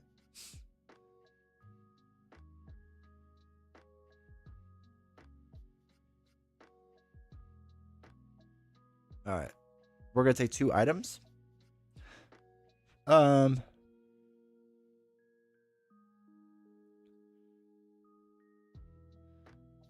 After an adjacent enemy engages you, deal 1 damage. This damage ignores 2 defense.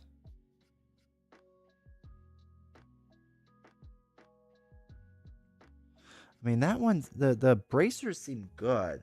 After an adjacent enemy engages you, deal 1 damage to the enemy. This damage ignores 2 defense. The overtax, which I don't know what that is yet. Let's see what overtax is.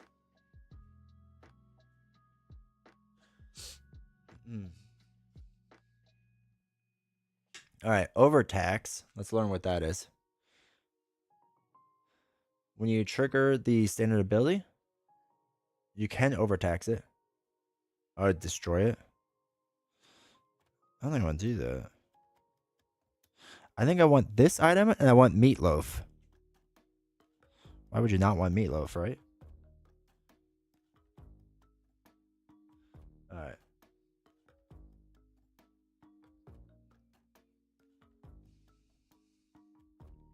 Okay, we have our items.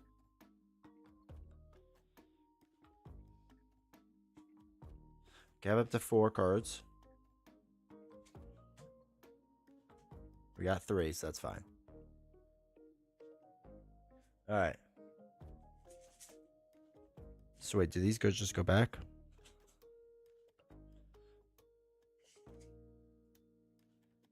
Now I gotta do skill attribute tokens.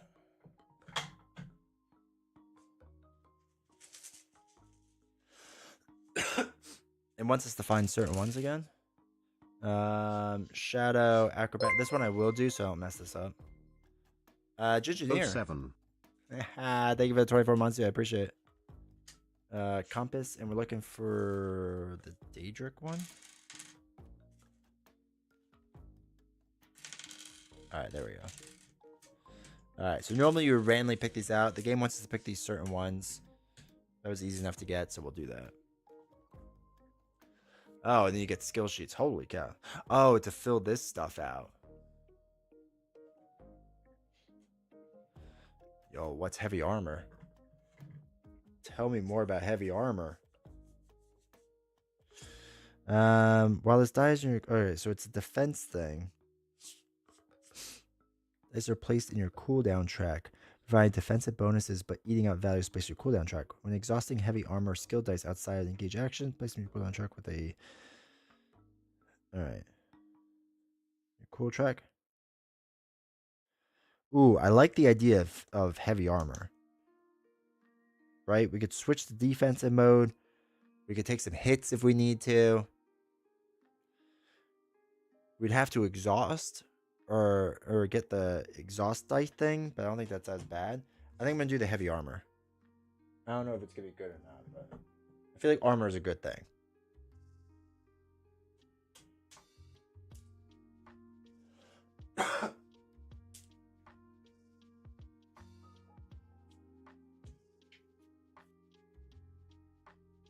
Let's put it there.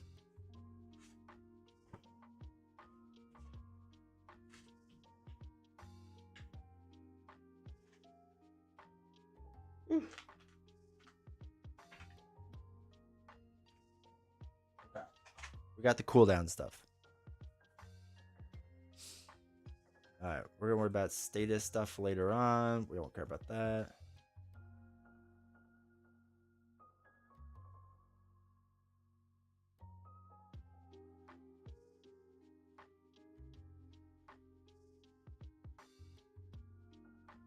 Alright.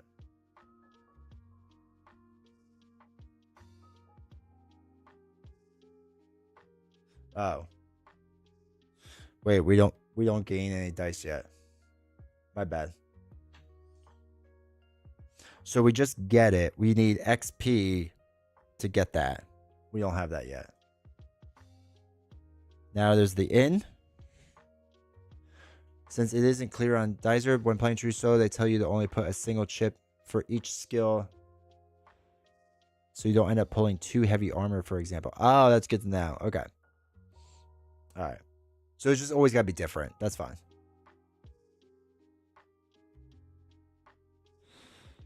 Alright. Appreciate that, Tim. So we got that. We don't need to go to the inn. So wait, can you normally do all these things? It doesn't really explain that. If it's like certain things or not.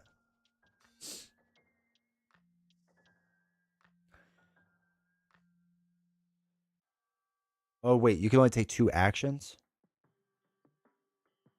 Okay. Never mind. You could do a side quest. We don't have that. We have 2 10 actions.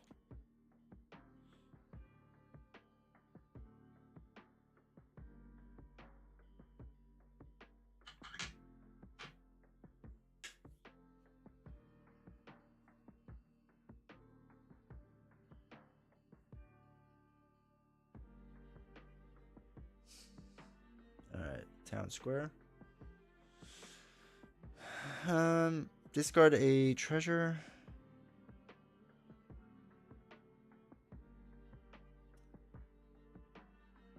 Discard a legendary item. We don't have a legendary item. Okay. Last one's alchemy station. We don't have potions to refresh. Alright, so we're done.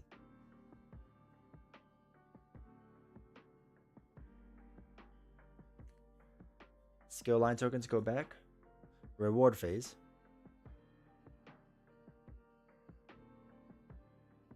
Okay.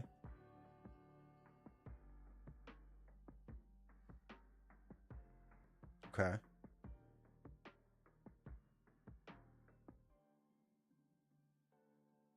All right, so party experience did not increase. And we've done the spend.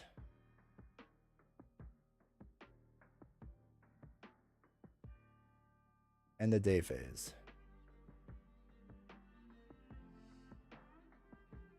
So wait, the only thing I was a little iffy about that is the I don't want combat. I want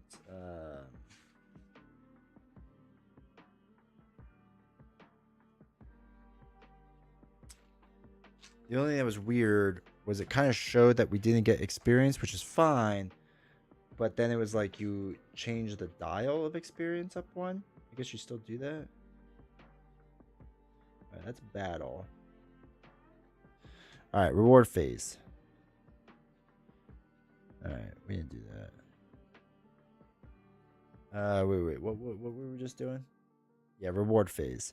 Party gains any rewards when the encounter resolved. There was none, so gain all XP. We don't do that. Untrained. Okay, gain advancements. Each adventurer may spend. Okay, so that's fine.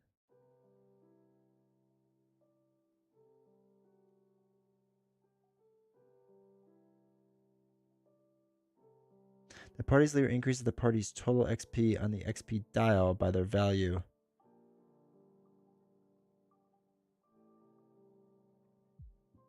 So wait, do you spin this dial or no to a third one? I'm not 100% sure how that dial works yet. The party gains any rewards from the encounter. Okay, there were no rewards. If an encounter has a reward, it is shown as the reward icon. Okay. Gain all XP or other rewards when succeeding the encounter. If you fail, do not gain the encounter rewards. The party leader increases the party's total XP earned on the XP dial by the value next to the icon, the value, but I don't know what that is. Each player also adds their amount of current unspent XP to their adventure mat.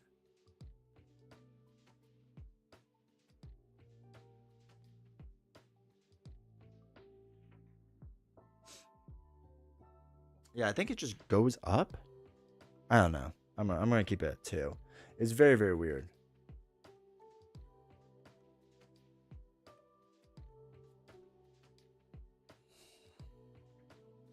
Yeah, I just don't get the dial because it says like unfortunately it didn't increase, but they literally show an image of it increasing, which is really weird. So I'm just gonna assume it stays at that.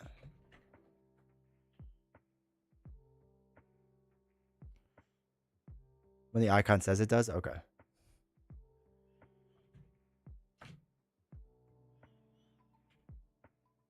Okay. Sorry. Activate the province effect. Black Marsh. Province effect is the weather. Okay.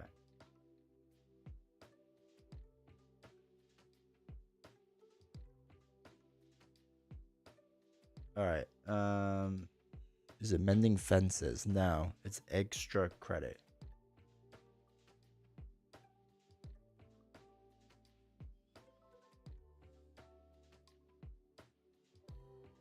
Okay. It's a little rainy, it looks like.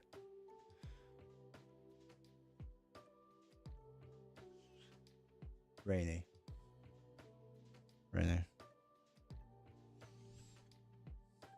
Okay. Movements too. Alright. Burger's the bottom. Sconesy Cider. Thank you for the sub. Appreciate it. NPC tokens removed, but there are none.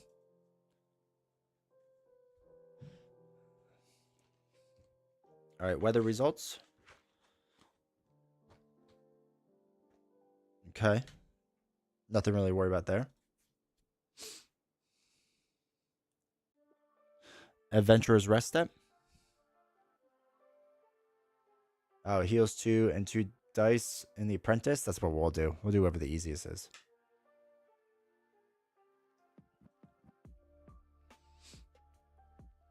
Get trade items. It's fine. Oh, tutorial guide has it. Oh, bro, this is what I needed. All right. That's actually really helpful. Okay, cool. Day 2. New day. All right, so now we're up to day 2. Got it. Crushed it. Overland phase. Time to. I want a journey. Let's go.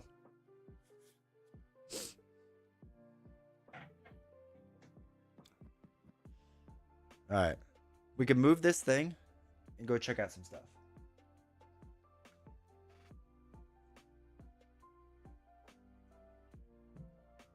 All right, chat. Here we go.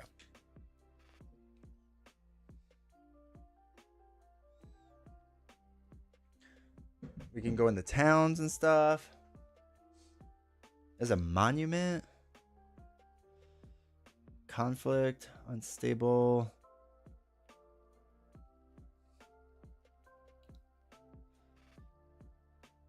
All right. Peaceful encounter.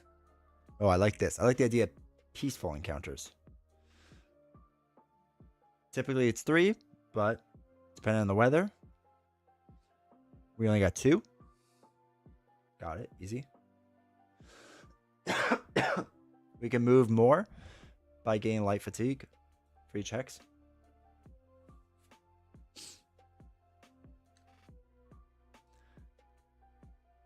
Can't go past its base movement. All right, so we can move 1, 2. All right, so we're going right there. We're going to the Atlian Hill. Red Leaf, thank you for the follow. I appreciate it, dude. All right, encounter depicted. Encounter phase. Peaceful landmark.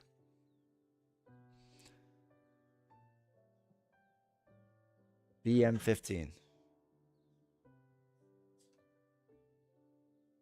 All right, wants me to do a certain one. So we're going to do that. Oh, wait. BM15. Mending fences. All right, wants us to do a certain one, which is fine. So we're going to do that. This is one good. Been looking at it for a while. So far, so good. If you know how like Too Many Bones works and whatnot, it's similar. You know what I mean? It's similar. It's a little easier, but we're finally seeing how the dots connect. Beast, I was talking to you a while ago about this. Like I wasn't sure how the dots connect. I feel like I'm starting to get it now.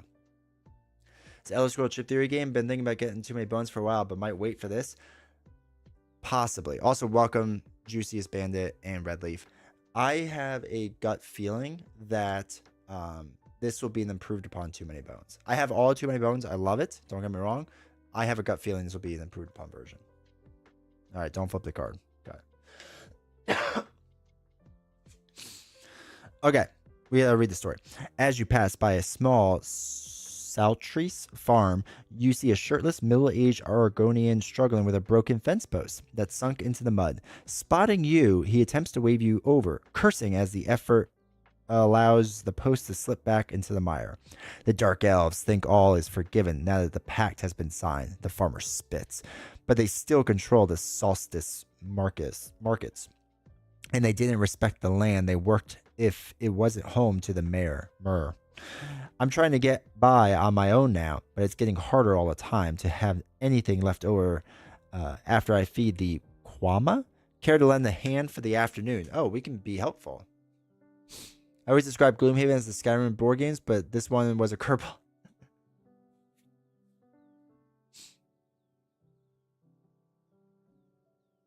All right. Peaceful in battles. Okay. Those are peaceful. I like that. Okay. It's red. Unstable. Seems bad. Oh, okay.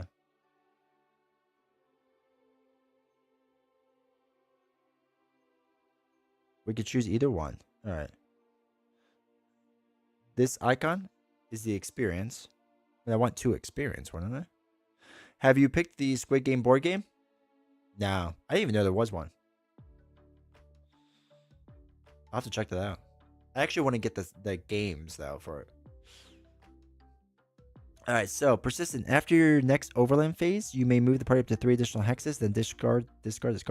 Or each adventurer either gains 3 light fatigue or is dealt 2 true damage. Skip today's adventure rest step unless you are occupying Zal. Ooh, I don't want that. I think we'll do. I don't have time for this, right?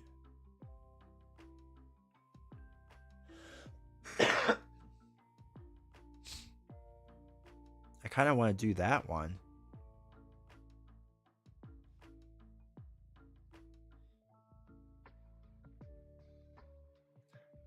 There's a lot of fatigue. Well, the thing's trying to. What do we do? Do we get more XP, or do we do 1 XP and move a lot more, or do we get 2 XP and then take 3 light fatigue? I mean, I guess the light fatigue won't mess us up too much. The board game is pretty neat if you play through the 6 games, but you have a limited number of players throughout, and you want to get as many players at the end as possible. It's the best chance in the last game. That's cool. Chat, what are we thinking?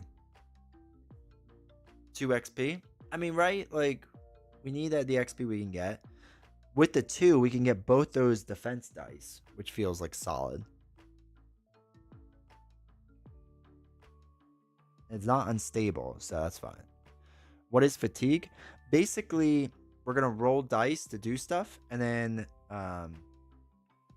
as we do stuff, there's going to be other like blank dice in here, basically, that's going to like stop us from recovering our good dice. So it would stop us from like a round and a half of recovering good dice. It's not the worst thing in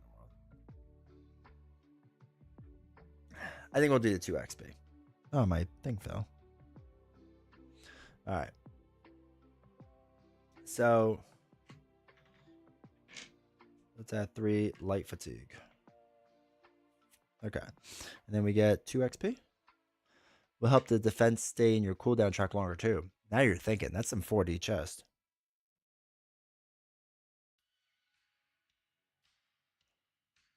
All right. Reward phase. Reward phase. Oops. We gain our 2 reward. Cool. Increase the XP dial by 2.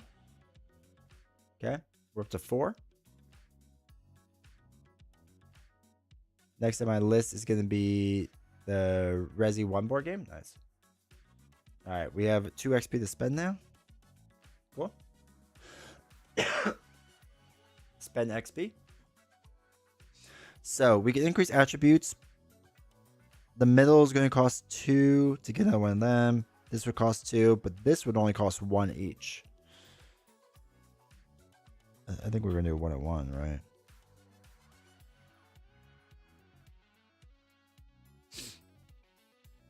These pegs don't stay in these mats. Great.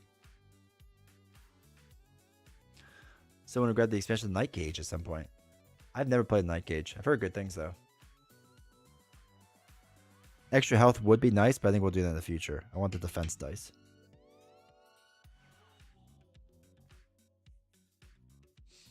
It costs 1. Come on. 2 to 4.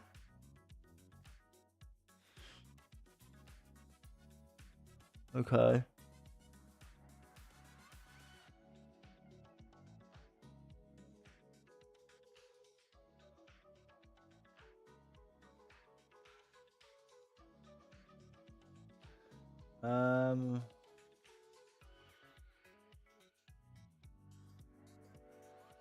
All right, hold on.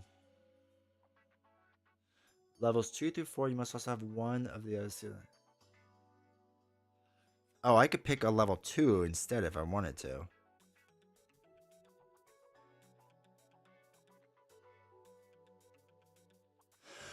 I just hate shuffling tiles.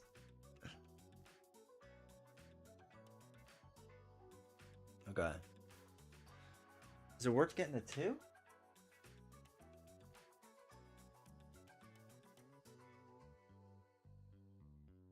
Oh, that's for non-adjacent. Nah, I think that's fine.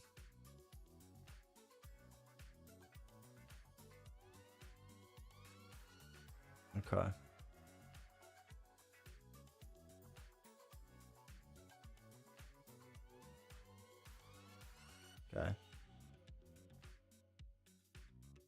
Oh my gosh, it's giving me more things. Is that any good? I have no idea. I haven't really read much about it.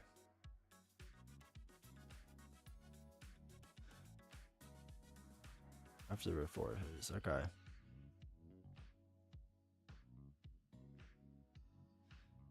All right, increased tenacity. That's fine.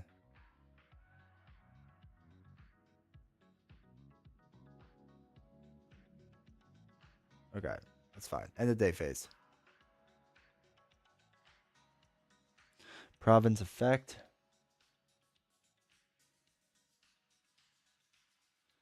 All right.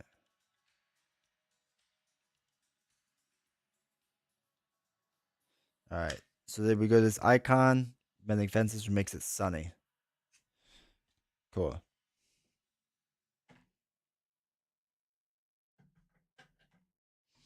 Okay.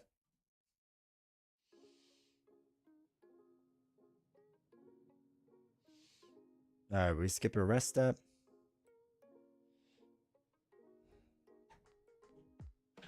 Okay.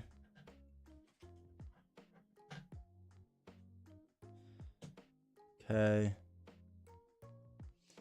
Okay. New day. All right. Day 3. We're flying, chat.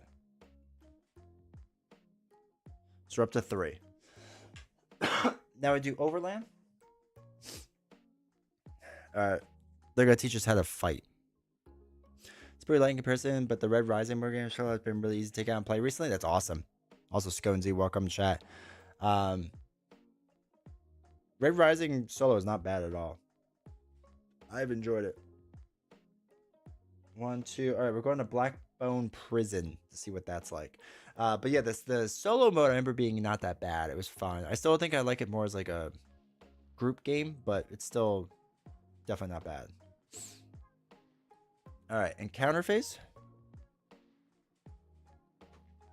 We would draw a random conflict card. However, they want us to do BM08 this time.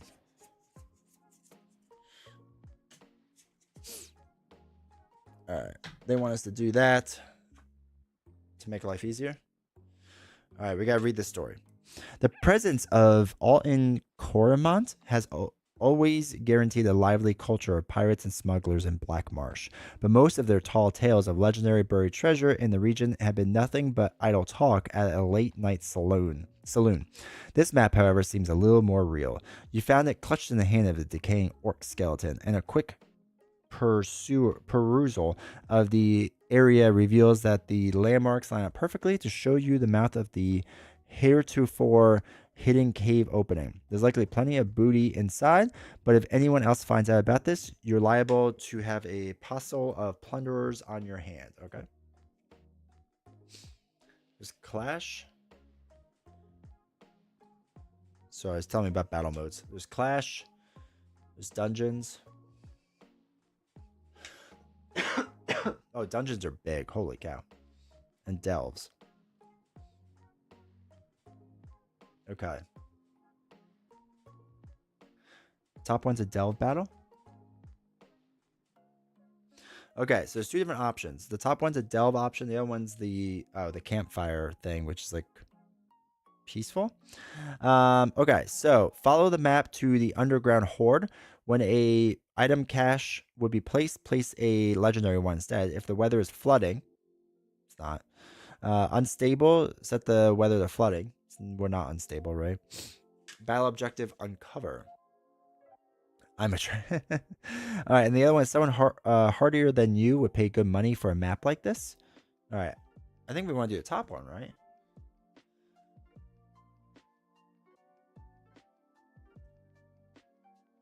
Yeah, we want to do the top one. Thank you for the follow, dude. All right, we want to do the first one. That's what the game is kind of telling us. All right, go in and follow map, underground horde. It's not unstable. We don't have to do that. All right, so we got to do the encounter card to the side. All right, delve battle. Oh my god, there's a lot of tiles.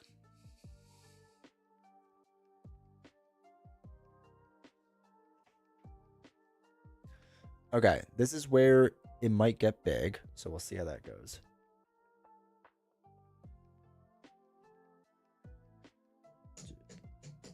All right, so we have to go there. We're deploying all the way out here.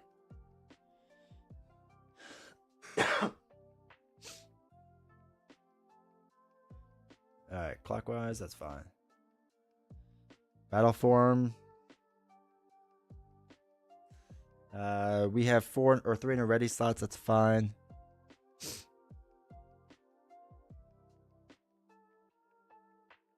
Yeah, this is fine. Round counter is the 1. Ready to begin Dell battle. Round 1. Crazy music. I know you can't hear it, but all right, we'll see what happens.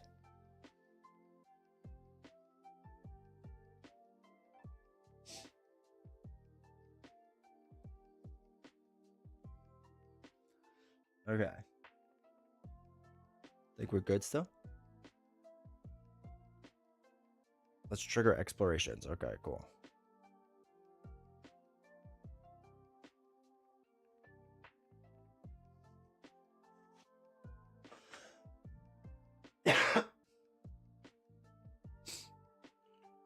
All right, so it's teaching us how to like explore and whatnot. It's a lot of random tiles. Let's put this over here. No. Give me a minute, chat. It's teaching me about exploration.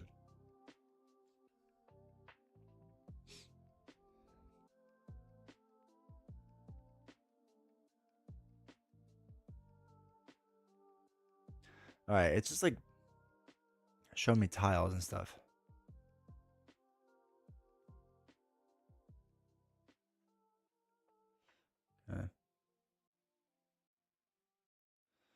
Okay.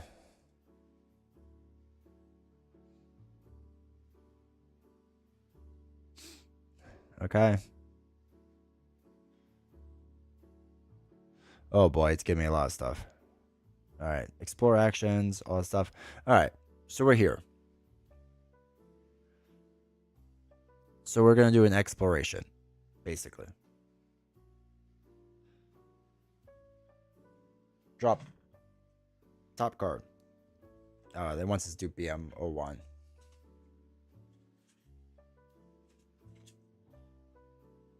Okay, so you normally draw a card at random. We're drawing Spore Chamber. 1. Okay, can do. Normally be a random tile.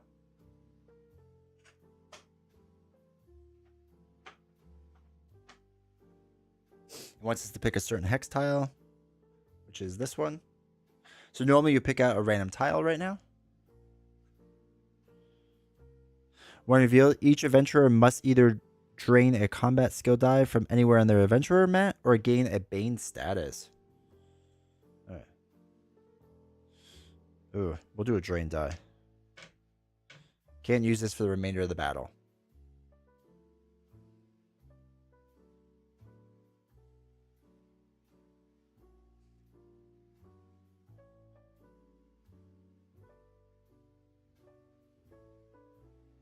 Okay.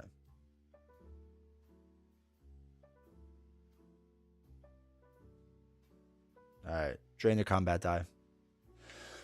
We have a second effect. Alright, and that's done later. Okay. So now we can connect this tile kind of however we want. Oh no. Entrance icons adjacent to the hex.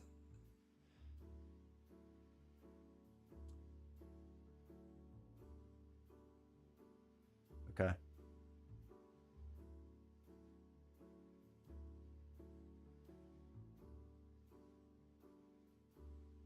Oh, so we have to do it that way. Okay.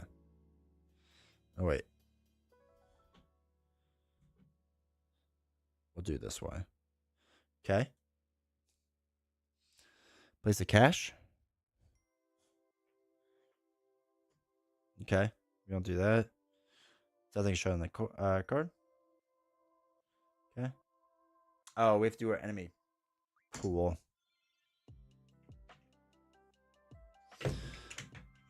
We never did this officially, so give me a minute. To put the level 1s in. Thank you for the follow, dude. Appreciate it. That doesn't go in there.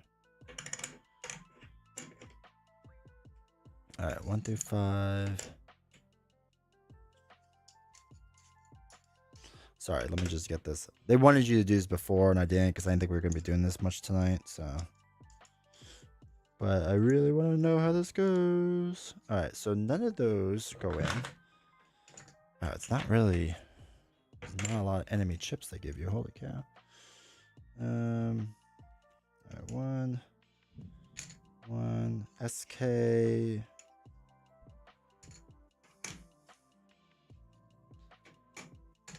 Okay. We're looking for also BW chips. Because they go in as well.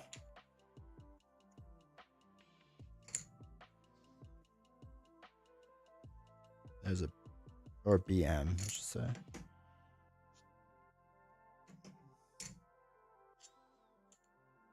Okay, and BM. Okay. Cool. Alright, sorry for the delay on that. But I think we got mostly figured out now.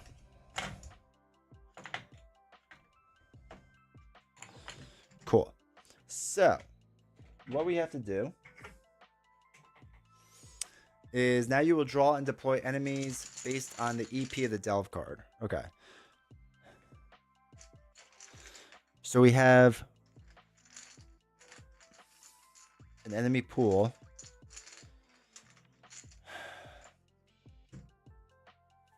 Total experience is 4 by number of adventurers, which is only 1. So that'd be 4. So we only have 4.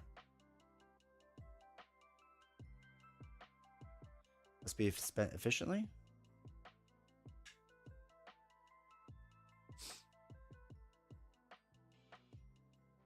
Okay.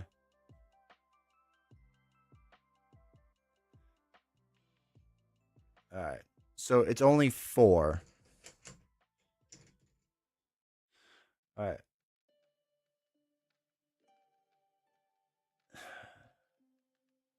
All right. So we only have 1 adventurer.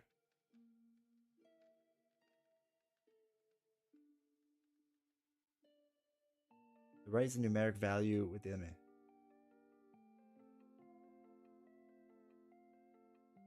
One level 1 enemy. Okay. Alright, so we just do 1 enemy chip to 1. Done. Easy. They go there. And they get 3 enemy. Or 3 life, sorry. Okay. So there's 1 level 1. It's really weird how that's done. Deploy. Oh, because that's a level 1 and there's 1 row of an enemy. I get what it's doing. Okay. Okay. Also place their HP chips. We got that. All right. Retreat. Is it skill? All right. So retreat states at the end of this unit's turn, if no units took damage this turn, this unit gains a stealth status die and heals for 1. We want to punch that thing in the face.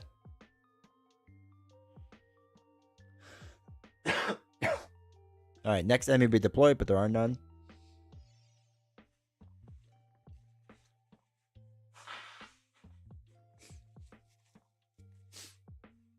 All right. Only 1 enemy, so that's all we do. Okay. Let's go.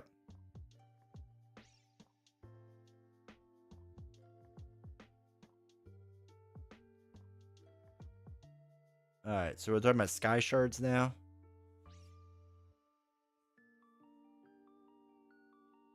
This is Sky Shard location. Apparently we have a Sky Shard icon. into Sky Shard location.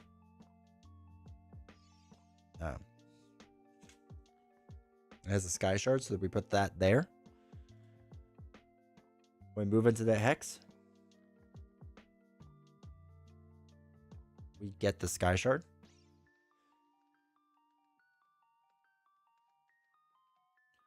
All right. So then we gain the blue part. So when we move into this tile, and then we resolve the first effect. Okay. All right. All right. So our objective is to uncover. Holy cow! There's a lot of moving parts right now. Hey, Canadian. Man, I missed you. My apologies. All-nighter now. Absolutely not.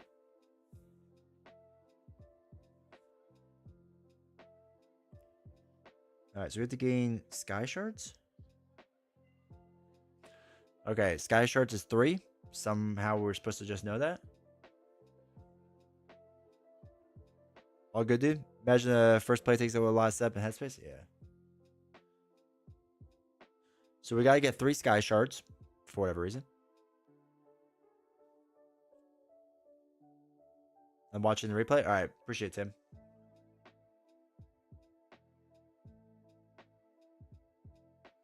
All right, I think what we need to do. We got to get 3 things.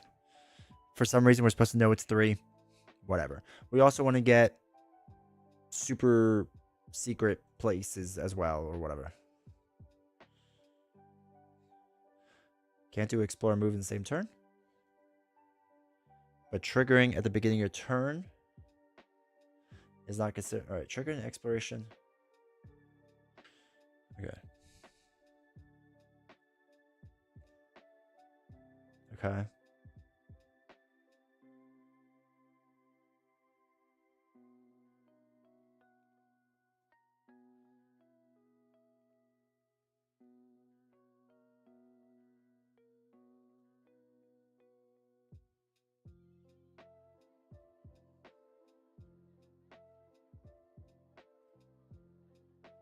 All right, when you trigger an exploration or move into a Sky Shard tile, tap the appropriate button to learn more. Okay, so I think first thing we're going to do is move.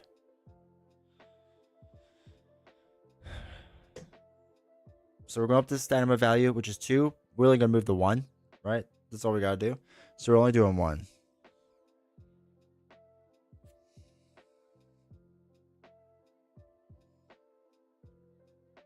All right, Sky Shard tile.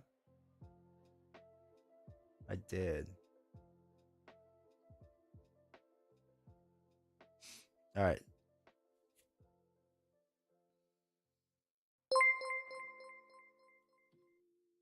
Purple, thank you for your support, dude. Appreciate it. All right, so we got to get the first thing. What? We got to put all these in. All right, so gain light fatigue until your cooldown track is full. So we have a lot. We have a lot. It is now full. Okay. Just got into Marvel Champions. Enjoy the YouTube videos about it as I'm learning everything. It's awesome. If you have questions, let me know.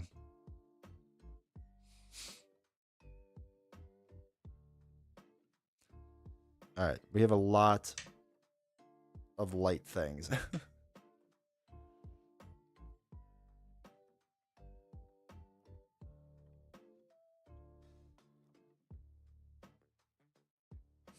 Okay. Okay. Cool. We did that. No, we're not going to continue moving.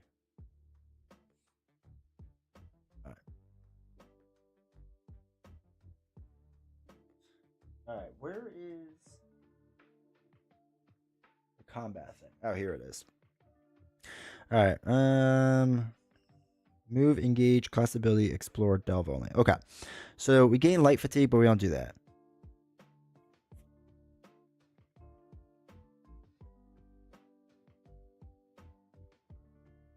Okay, So we don't do that. Our battle form,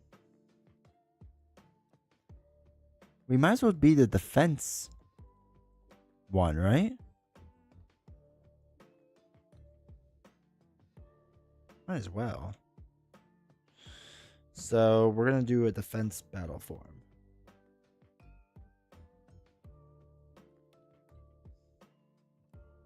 Actually, wait. I don't know. When do we remove stuff from our thing? Use all the roll.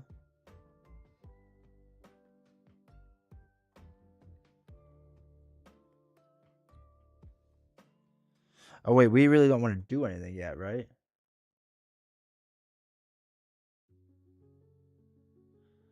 So hold on. We did one. The only problem is I don't want to do... Okay, so here's my thought. I don't want to actually do damage, though, but they're going to retreat and be sneaky. Oh, wait. We got to think about this for a second. So, we aren't going to remove any dice yet.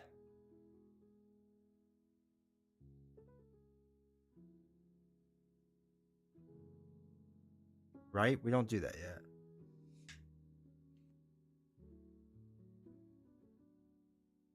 Start your turn. Wait, we didn't do recovery. That should have been the first thing we've done, right? Actually, that should have been the first thing we've done. We should have started our turn and recovered. Oh, no, because it would have filled all the way out with the move action. That's right. Okay. So now we really can't do much. So I think I'm just not going to do anything. And they're just going to do the retreat thing. So the retreat would have them... This turn gains a stealth status die. Which doesn't tell us what that does. That's super helpful.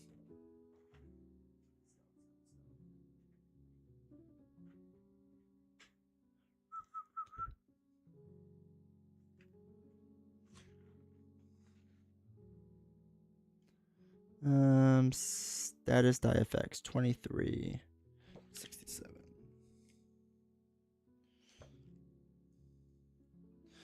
So stealth. This unit can only be targeted by opposing units that were adjacent to it at the start of the current turn. After this unit deals damage, this die is reviewed. Okay. So that's fine. He's going to get a status.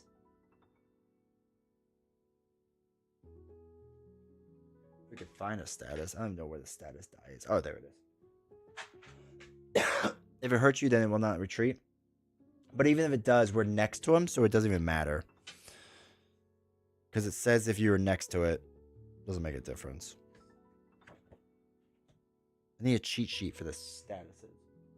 Okay. So we're not going to do anything. That's going to be the end of our engage. Gather, roll dice. I'm not going to engage, I guess. So class abilities. What's our class ability? There are more undefeated enemies than okay, there's not that. So we won't do that. Yeah, it's fine. It's fine. We're going to stay like that. All right, so now the enemy phase is going to go.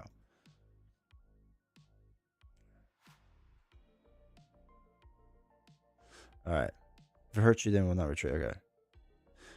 Wait, why is it doing player one? Do the enemy thing. Oh, I guess it's not going to. So anyway, so the enemy phase is pretty simple. It would move, but it's not going to remove. When do they do the retreat? At the end of this unit's turn. If no units take damage, turns unit retains stealth. Okay. So it's going to roll 2 attack dice. It's going to deal damage to me. Now, after an adjacent enemy engages you, deal 1 damage to the enemy. This damage removes 2 defense. So we would deal a damage, but they're going to stealth die, most likely. So that's 2 damage done. 1, 2. So I have 2 life left. But we have some other stuff to make it up with. So that was 2. Now. Oh no, units did take damage, so the stealth die doesn't worry. Okay. So that's the end of their turn. Right? So now it's our turn. Because units did take damage. This damage ignores 2 defense, that's fine. He has no defense anyway. So we're going to engage.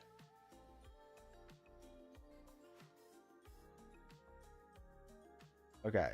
So we're on turn 2 now. So I move the die up to 2.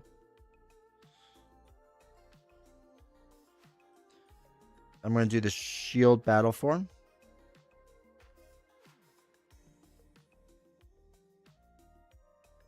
Oh, wait. Start a turn recovery. We never did recovery of the cooldown, right? That's what recovery is? Before I go crazy.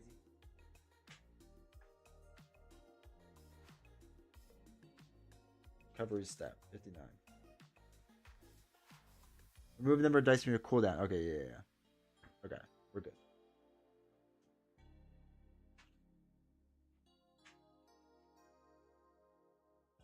Oh, there is a status effect on the bottom of that. Okay. Okay. So we do recovery. Okay. Then we can engage now. So we're gonna do that first. So I want to engage. I think we're gonna get a shield and a sword because they got 2 life left. So we're gonna roll them. So we got the shield, which we'll put in first. And then we got the sword, which is the downward attack thing, which is deal 2 damage to your target. All right, we're going to knock this unit out. Done. Unit defeated. Sword requires different battle form. Oh, that's right. That's right. Okay. So wait, what we could do is the regular attack. No, we can't do the attack one.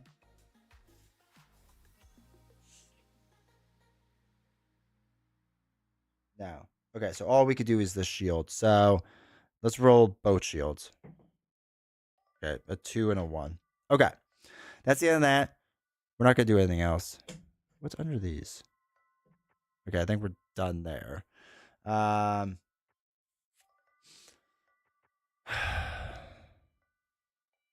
Okay.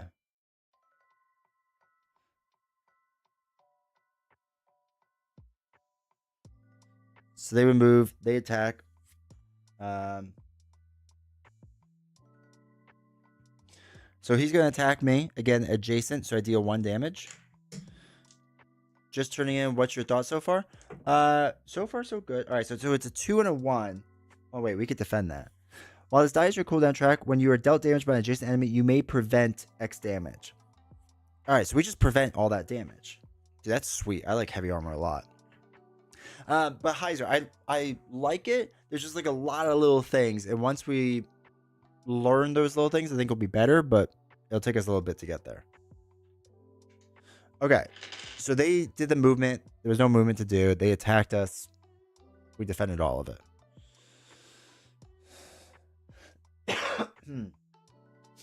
Okay, so now, start our turn. We recover. So we move 2 of these dice now. Move all this over. Now we can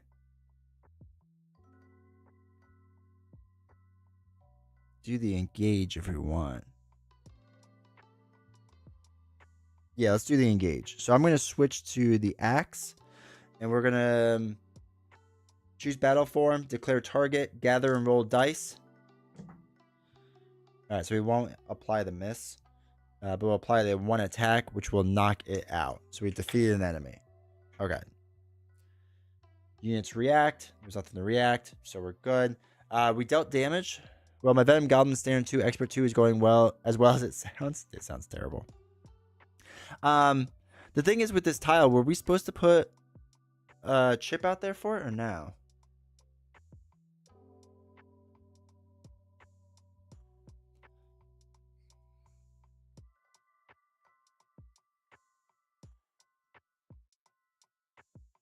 All right, so that's... It still goes to cooldown if you don't apply it. I thought it said you don't have to put in cooldown. I thought that was the reason why not to apply it.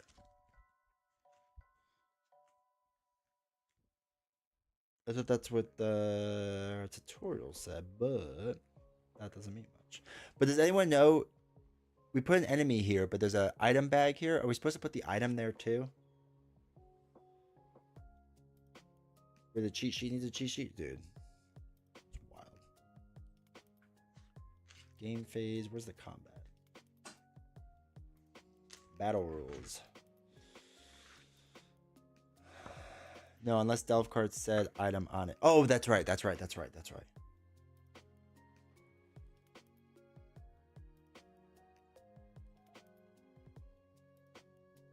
All right, so we might as well move with our next action. So that's fine. Oh, we haven't been keeping track of our turns. I've been messing up on that.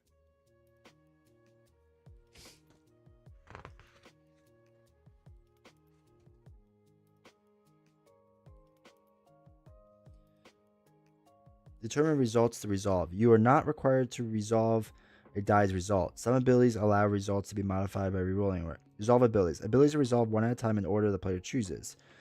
If the ability deals damage, deal blah blah blah. To resolve a die with a 0 result, exhaust the die and increase your tenacity by 1.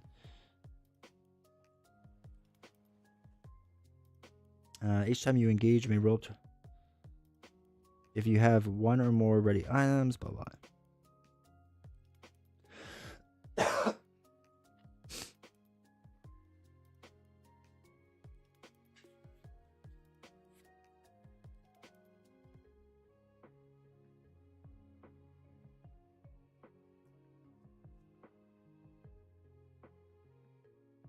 Oh yeah, must be exhausted. Yeah, you're right. You're right. Okay, so this was a 0, but this moves our tenacity up 1. Once we figure out how to do stuff with that. Well, I know I get the general just how to do stuff with that, but that's fine. All right, so we moved. That was it for that. So wait, this should have been like turn 3, turn 4, now turn like 5, right? I mean, like we're way up there. So basically, if we get the exhaustion stuff the next turn, I guess, like this stuff, then we'll start taking damage, right? I think that's all that will really do, if I remember correctly. Okay, so we moved. Now it's our next turn, so we're going to explore. All right, begin or move on an explorable hex or explore a hex. All right, so what's the... I still don't fully understand the difference with that. Begin or move on an explorable hex or explore a hex. So we began on it.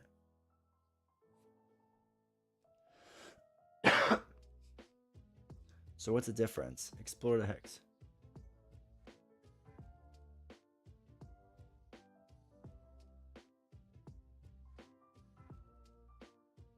Oh, so you can explore from far away.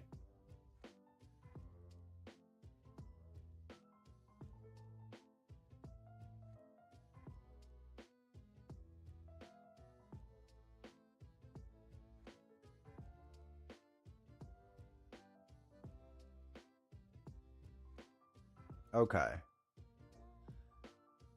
I get it. All right, being on the icon lets free explore. 3 exploration actions lets you activate from range, but replaces your movement. Okay, I think I got that. Watery Halls, BMO4 is what they want us to pick. So we're going to pick that one. Oh, good. It doesn't have a thing. All right, so...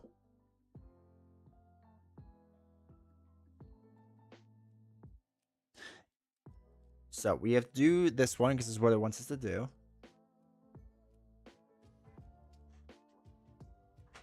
Randomly wants us to draw a tile. I don't think this is the random one it wants. I think it wants a certain random one.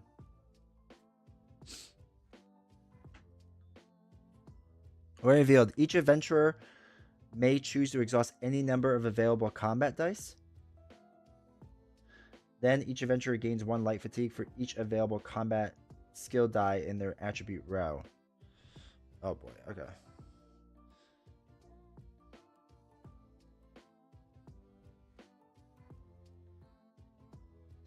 Then each adventurer gains 1 light fatigue for each available combat skill die in their attribute rows. Okay, so I would gain 2 light skills, but I forgot what happens when it's maxed out. It's not good.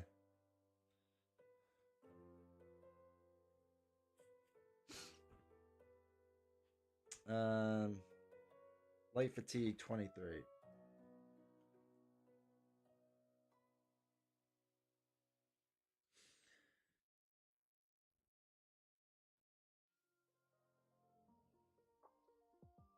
Alright, so what happens if our cooldown thing is full?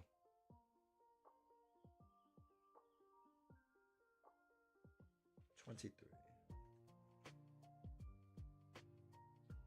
Is there one at a time leftmost spot? Track is full and the die must be placed. That die either must be drained if it's skill set or returned to the supply if it's a fatigue or status die. Ah, so it just goes back to the supply.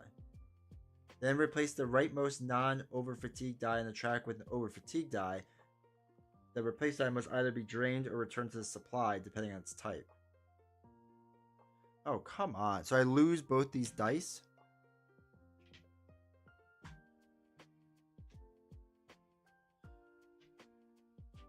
That's annoying.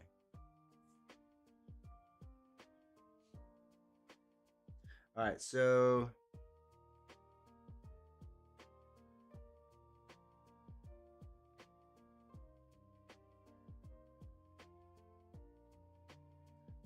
basically drained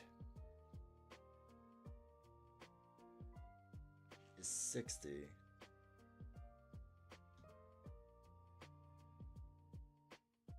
Oh wait, 60.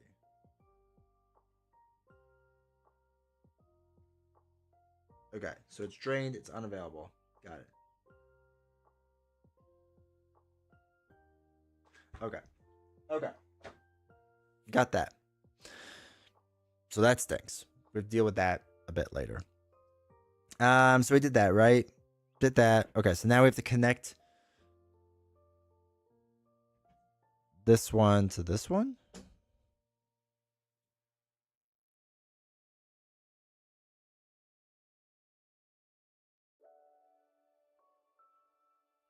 All right.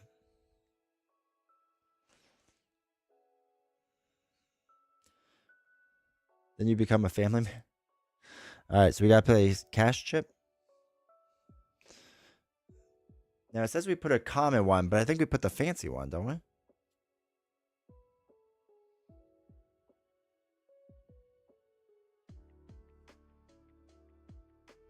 Yeah. So we do the fancy one instead. And we're going to have 2 enemies.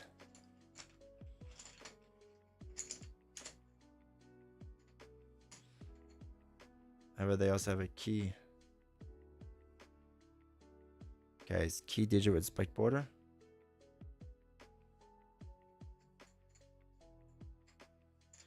Okay.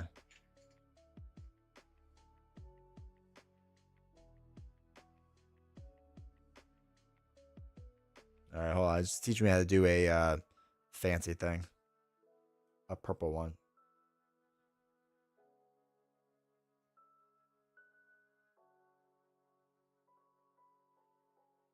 Oh boy. Okay. No, they can't. You have 4 attempts at 3. Okay, boy. Enemy chips. We need a 5, which is a bear. Oh, wait. We only have 4 XP, though.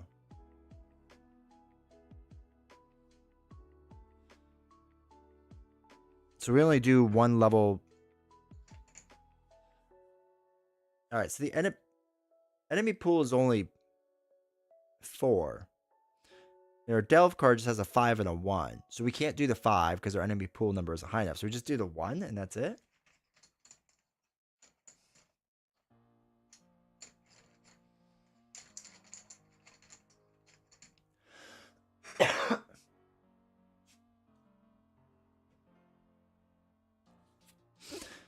Each enemy's tower is dealt 5 true damage. I don't even know what the traps are. Holy cow, this feels like a 2 level 1s. Oh, because it's up to?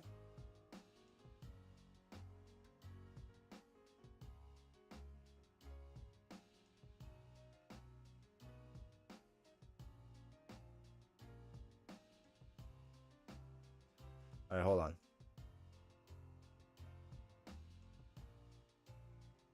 We have to make a lockpick trap on this code.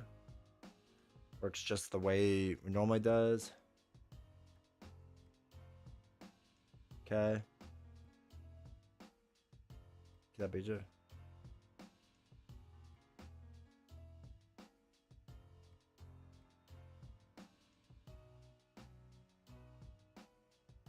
Alright, hold on.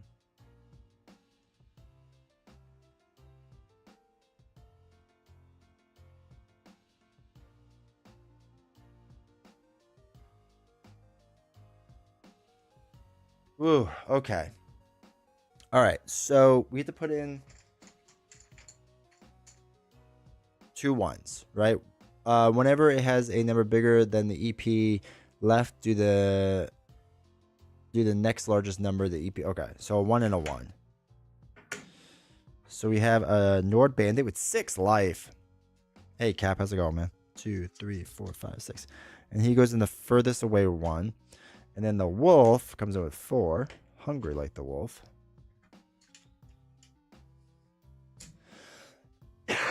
Excuse me. Now, then we do this trap thing right away, I think. I'm pretty sure this is going to go up to 6. Well, I think maybe next round. So I think we do the floodgates right away, right? So we get 2 attempts to roll a 4, 5, 2. Okay, so it's a 4. 1 more attempt. We need a 5 and a 2. No, we failed. Okay.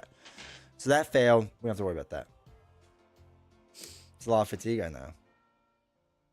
Okay. So that was... Oh, God, I can't remember. Was that both our actions? No, that was none of our actions because we just started. Oh, okay. Okay. Because you started on the hex. And when you start on the hex, it doesn't count as an action. It's only an action when you're doing it from far away. That's going to be confusing to me. That's like that's such a weird way of doing it. I wish they would just like let you. I wish they didn't have the second way. That's all right. That's all right. So, we started our turn. Did we ever do a recovery? No, I don't even think we did that. That's why that throws me off. I think you need to run and gun in 1-player delve. Fatigue is going to kill you. Yeah.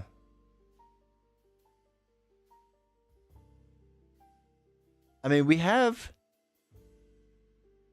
a way to heal up, which will be nice. The fact that we can't get rid of this fatigue is insane.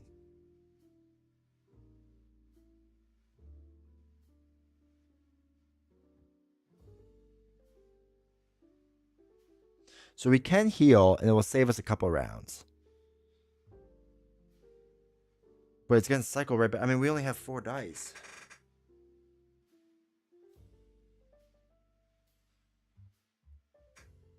Okay. I mean, we can't even run that fast. Because if we move here, we're going to get punched in the face by 2 different guys. I mean, luckily we got a lot of shield. And that'll help a little bit.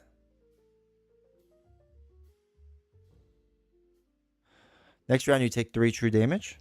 No. Why? I don't think so.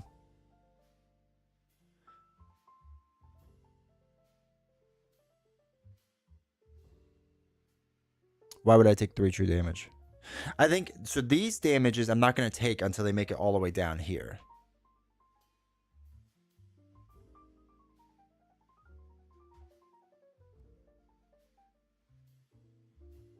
Four if he uses 2 dice.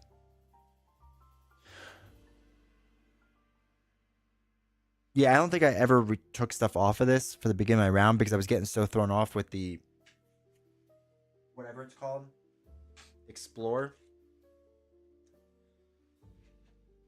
Because I think we just started it and we didn't do anything. Explore action, 61. Alright, so... this action is only available during duels. When you perform this action, you count the distance of explore. Alright, so there's an explore action. Or you just move on to the hex. So we started on there. So we never removed the 2 dice. Expiration, 77. I think that's where it's throwing me off.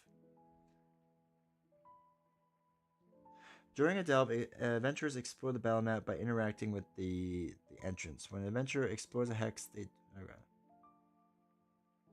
An adventurer may choose to trigger an exploration when they move into or are placed in when they start their turn.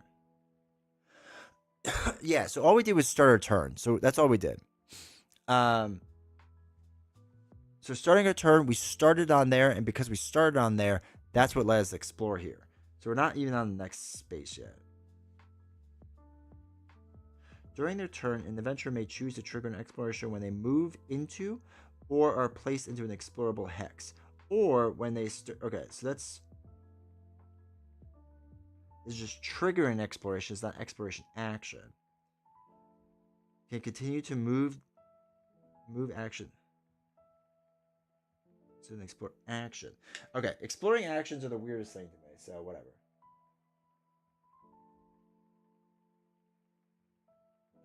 Okay. So all we did was start our turn. Now we do a recovery of 2. So all this slides down. Now we can move, engage, whatever. So we could move twice, essentially. Right? Because we haven't moved yet. We just started here. So this is what I'm thinking. We move, and then we're on another explore thing. Because how hard is it to retreat? Is retreating easy?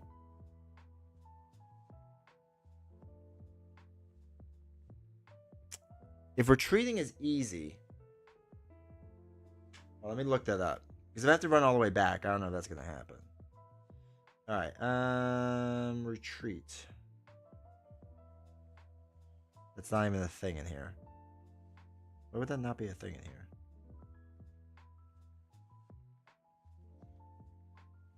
Just finish round, then over? That's it?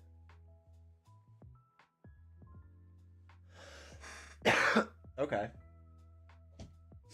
So that's my thought. We'll do our two movements worth, right? Because you're allowed to do 2 movements, I believe. So do 1, 2, 1, 2. We picked this up on the way.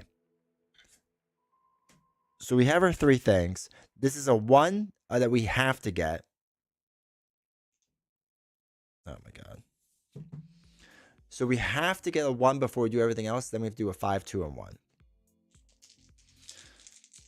And I believe you could pick up things along the way, right? The caches and stuff like that. All right, so there's our 1. So we got our guaranteed 1. 4, 3, or all right. So we didn't get anything else though, but we got the 1, so we can start rolling the dice for the 5, 2, and 1. So 5, 2, 1. We got the 1. All right, so that was our second roll. Oh wait, we need a 5 and a 2. We need 5, 2, 2 more rolls. There's a 5. We need a 2. Okay, we got 6. That's no good. So we failed. We failed that cache. All right. What happens if you fail? Yes. No.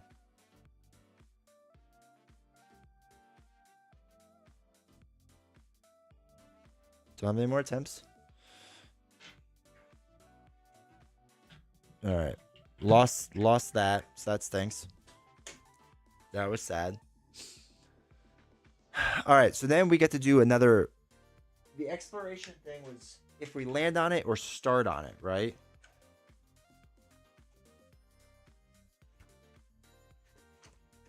I gotta look again. 79.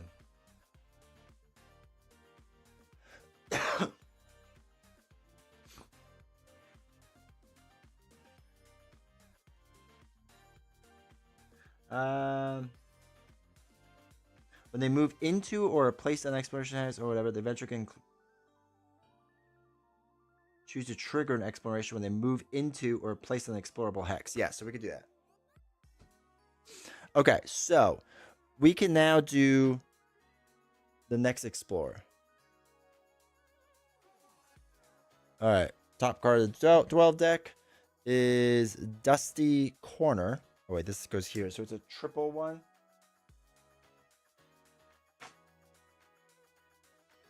Triple 1. All right, you can put that there. We get one enemy. It's a level 1 card. Skeever Pup is 3 life. Oh man, this is getting risky, right? If no enemy is deployed to this tile, each adventurer gains 2 tenacity. There was an enemy deployed to that tile, so we don't worry about that. When we do the second one, deploy 1 level 5 enemy to an unoccupied hex on this tile. All right, so level 5 enemies are gonna come out. So that's the end of us. Now it's the enemy's turn. So for this one, 1, 2, he's going to attack me. So he rolls 2 combat dice for 1 damage, looking to do damage to me. I defend 3. So I get hit for 3. We're fine. After an adjacent enemy engages you, deal 1 damage to the enemy. So we dealt 1 damage to the enemy. Riposte 2. Riposte. Each turn, the first time this unit is dealt damage, this unit will then deal damage. Okay, we don't have to worry about that. Steal. What's steal? When this unit determines a target, roll 1d6 die. If the result is greater than the current HP, to discard 1 non-food item from the ready slot. That stinks. Alright, so he's going to attack me. He's going to roll a d6 die. If it's 3 or higher, he's going to steal 1 non-food from me. Okay, it's a 3, so... Can you take my glyph? I don't want it. He's going to steal that. Okay. And then he's going to deal damage to me. What's he rolling? Just 1 attack die. Hits for nothing, and I hit him back with the Greaves things. Actually, we might have done that before, but that's alright. He's going to deal 1, or move over. He's going to deal 1 damage to me. He has the rot thing. After you is defeated by an adventurer, the adventurer gains 1 over. I am like stuck in that corner now. Son of a gun. Deals 2 damage. It deals nothing to me. Okay. So we're trapped in our corner. If we get a rot, we're going to gain more over fatigue and like lose. So first thing we'll do is I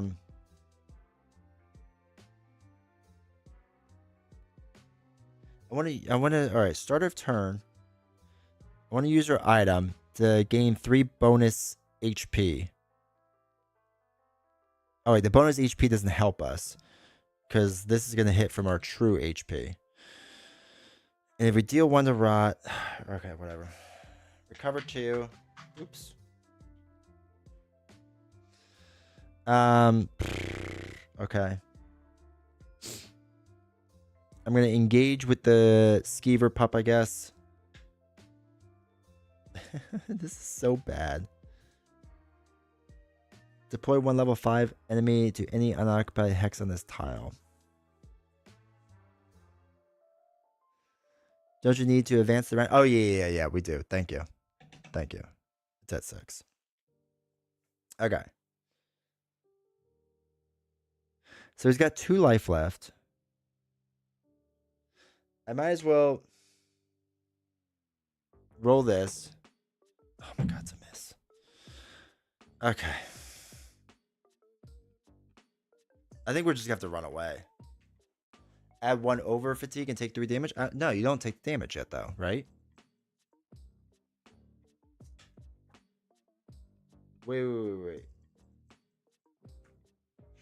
I thought you only took the damage when it cycles around.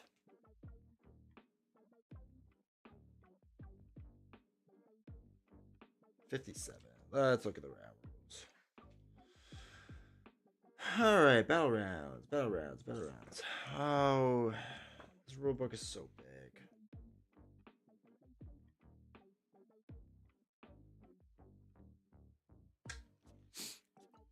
You do at over fatigue rounds? Man, alright, this dice thing is not very good then. Because it definitely didn't say that. Because I was like, oh, I don't have to worry about it then. And that's why I didn't worry about it. Because it said you didn't have to until it cycles back around. Then you take the damage. Over fatigue, where is it?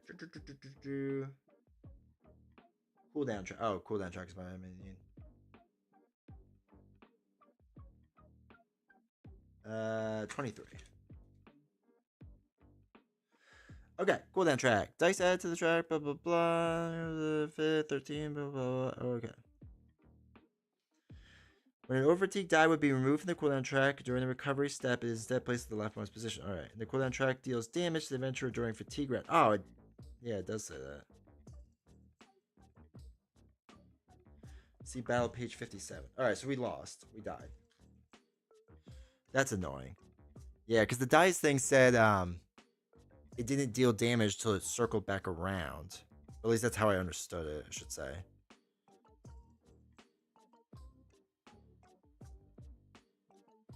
Fatigue damage, yeah. Okay, so we just died. That's too much damage. Alright, so that's really annoying. For this round and take your 1 XP. That's true. Yeah, I would have done that, I guess. Alright, battle map was not fully explored. Alright, so we'll... Because I didn't understand that. I thought that's why I was saying, like, I don't have to wait until it gets all the way to the bottom. Then we're good. So, alright. We'll cheat a little bit. Retreat ahead of time. Leave with their 2 health. 2 remaining health points. God, that was annoying. That was a really annoying track. Okay. These come back, which is nice.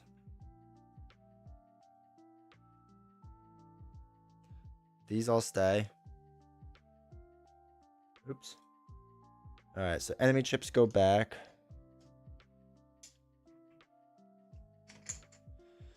Alright. Holy cow.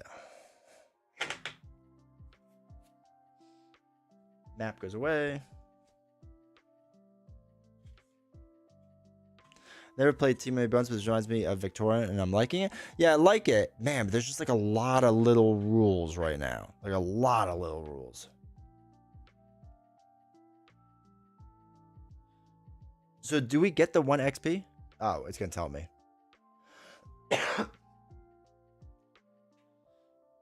Oh, for each sky shard, we got 1 sky shard.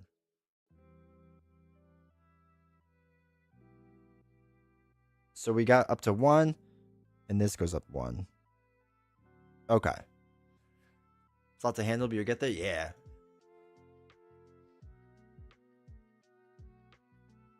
Okay.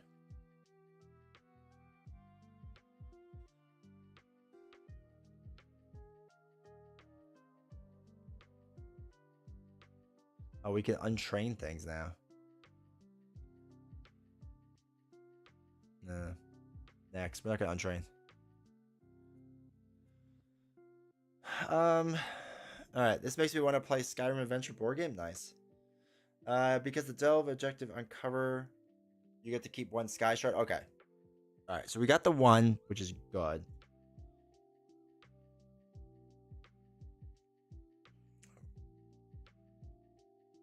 I'm going to spend the 1 XP to get 1 extra health. I guess you would gain the 1 health immediately. I mean, we're going to probably rest up to get all of our health, but still. This game come with a tiny gnome who knows all the rules? I wish. All right, end of day phase.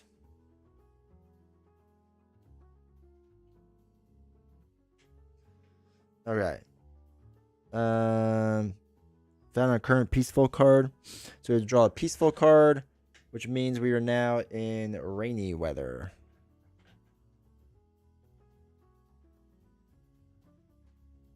Okay.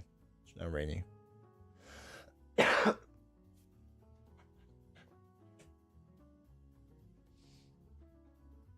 Oh, we cycle to the bottom.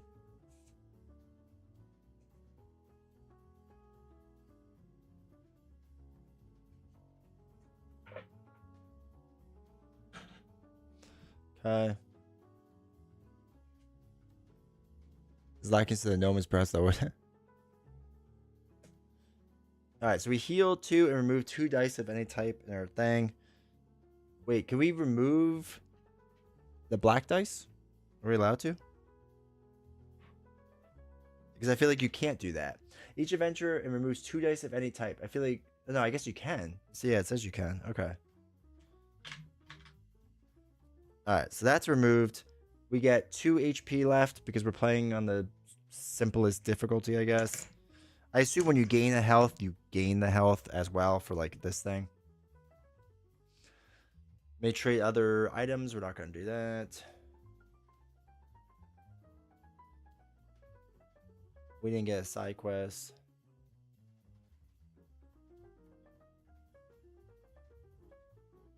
Okay, so now it would be day 4. And I think with that, we're going to call it good there. Because holy cow, that was a lot. That was a lot. And that's like not even a session, right? Like you're supposed to play a bunch of days to get through a session. Which that's wild. That's a lot. Holy cow. Peaceful encounter icon, lend of day. Yeah. If it's just... So on the bright side, I feel like we accomplished a lot. I feel like I got... Oh, wait. Does this go away then? Because we did this. Excuse me. I feel like we did a lot. I feel like combat mostly makes sense. Peaceful encounter. Gadget has many wares. All right. Positive thoughts so far? Positive thoughts so far. I feel like there's a lot of like little nitty gritty rules that I'm missing out on because it's just like a lot of little things. And I feel like the majority of that will just come with time, right? It'll just, you'll figure it out as you play the game more. And it's like stupid little things. But I mean, for the most part, for like going through things, do you find it's more complex than Too Many Bones? Yes and no. So I feel like it's more complex in the sense that there's a lot of small moving parts, like a lot of small moving parts. Because like, okay, it was like when you can explore a cave and when you can't, and one's an action and one's just doing the thing. Like that's kind of weird. And then like right now to start the next day, I get that I have to move this chip depending on where it lands, depends on what we do with those cards. That's not terrible, right? Like that kind of makes sense to me. The cave thing is interesting. The battle thing is gonna be really interesting to like go through and like do battles and whatnot and whatever. And I think that will make sense as I do more of it. We haven't even touched the side quest thing, which I think is fine. I just feel like there's so many phases in everything, right? So like your game, your day phase, right? Okay, all of this stuff. That once I figure that out, okay. With your battle phase, the battles are more simple than Too Many Bones. So Too Many Bones, one of the most complicated things with Too Many Bones is like defending. Like it still confuses people to this day how defending actually works in Too Many Bones. This is very straightforward and simple. This system of like, you take dice, you roll dice. They move and they roll some dice, right? Like it's very simple with them. I feel like with Too Many Bones, it gets really complicated really quickly. I like that this is more of a map versus Too Many Bones, just a 4x4 square and that's it. And while that's fine, there's less strategy. Like we got legit boxed in here and we couldn't figure out what to do, right? So there's more strategy on here of like how to handle that and not get yourself in that type of situation and where to put the hex tiles and all that fun stuff. Like I probably should put the hex tile like further up here or something. I don't really know. But it was actually, I don't even know if that was a legal spot. I was a little confused on that too, but that's fine.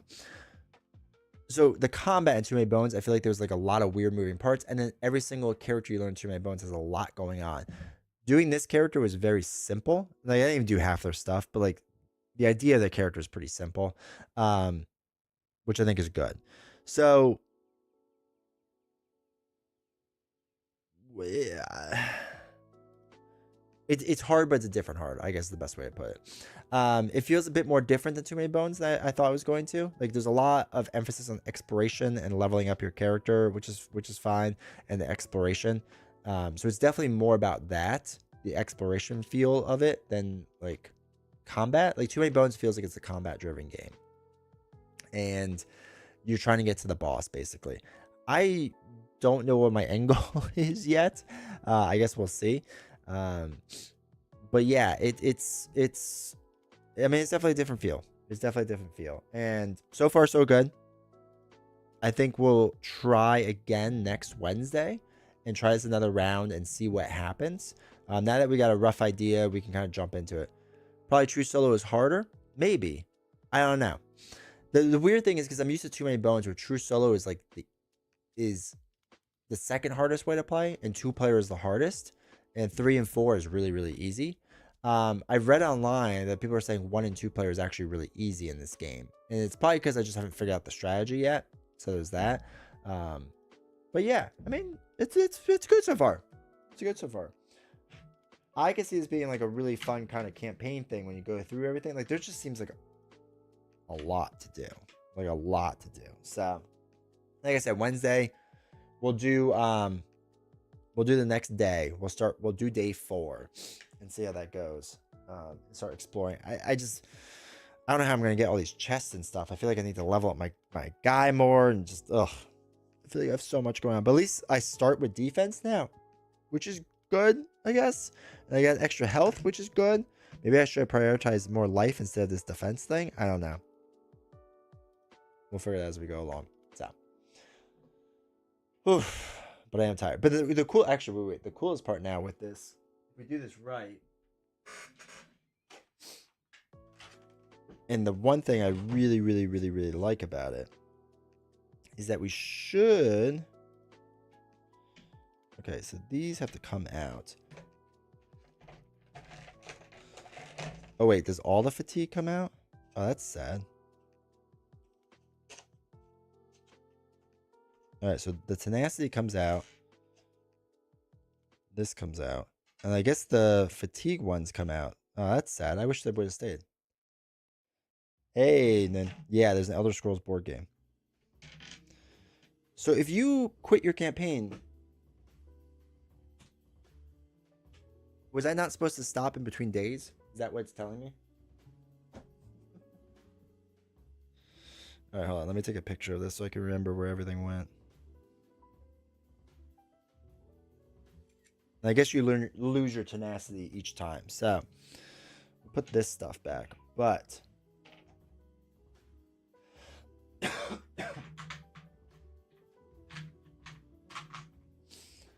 now, we get this, we get this. So, with this, you know, I thought it was Elden Ring. Ah. All right, so this just pops in here now.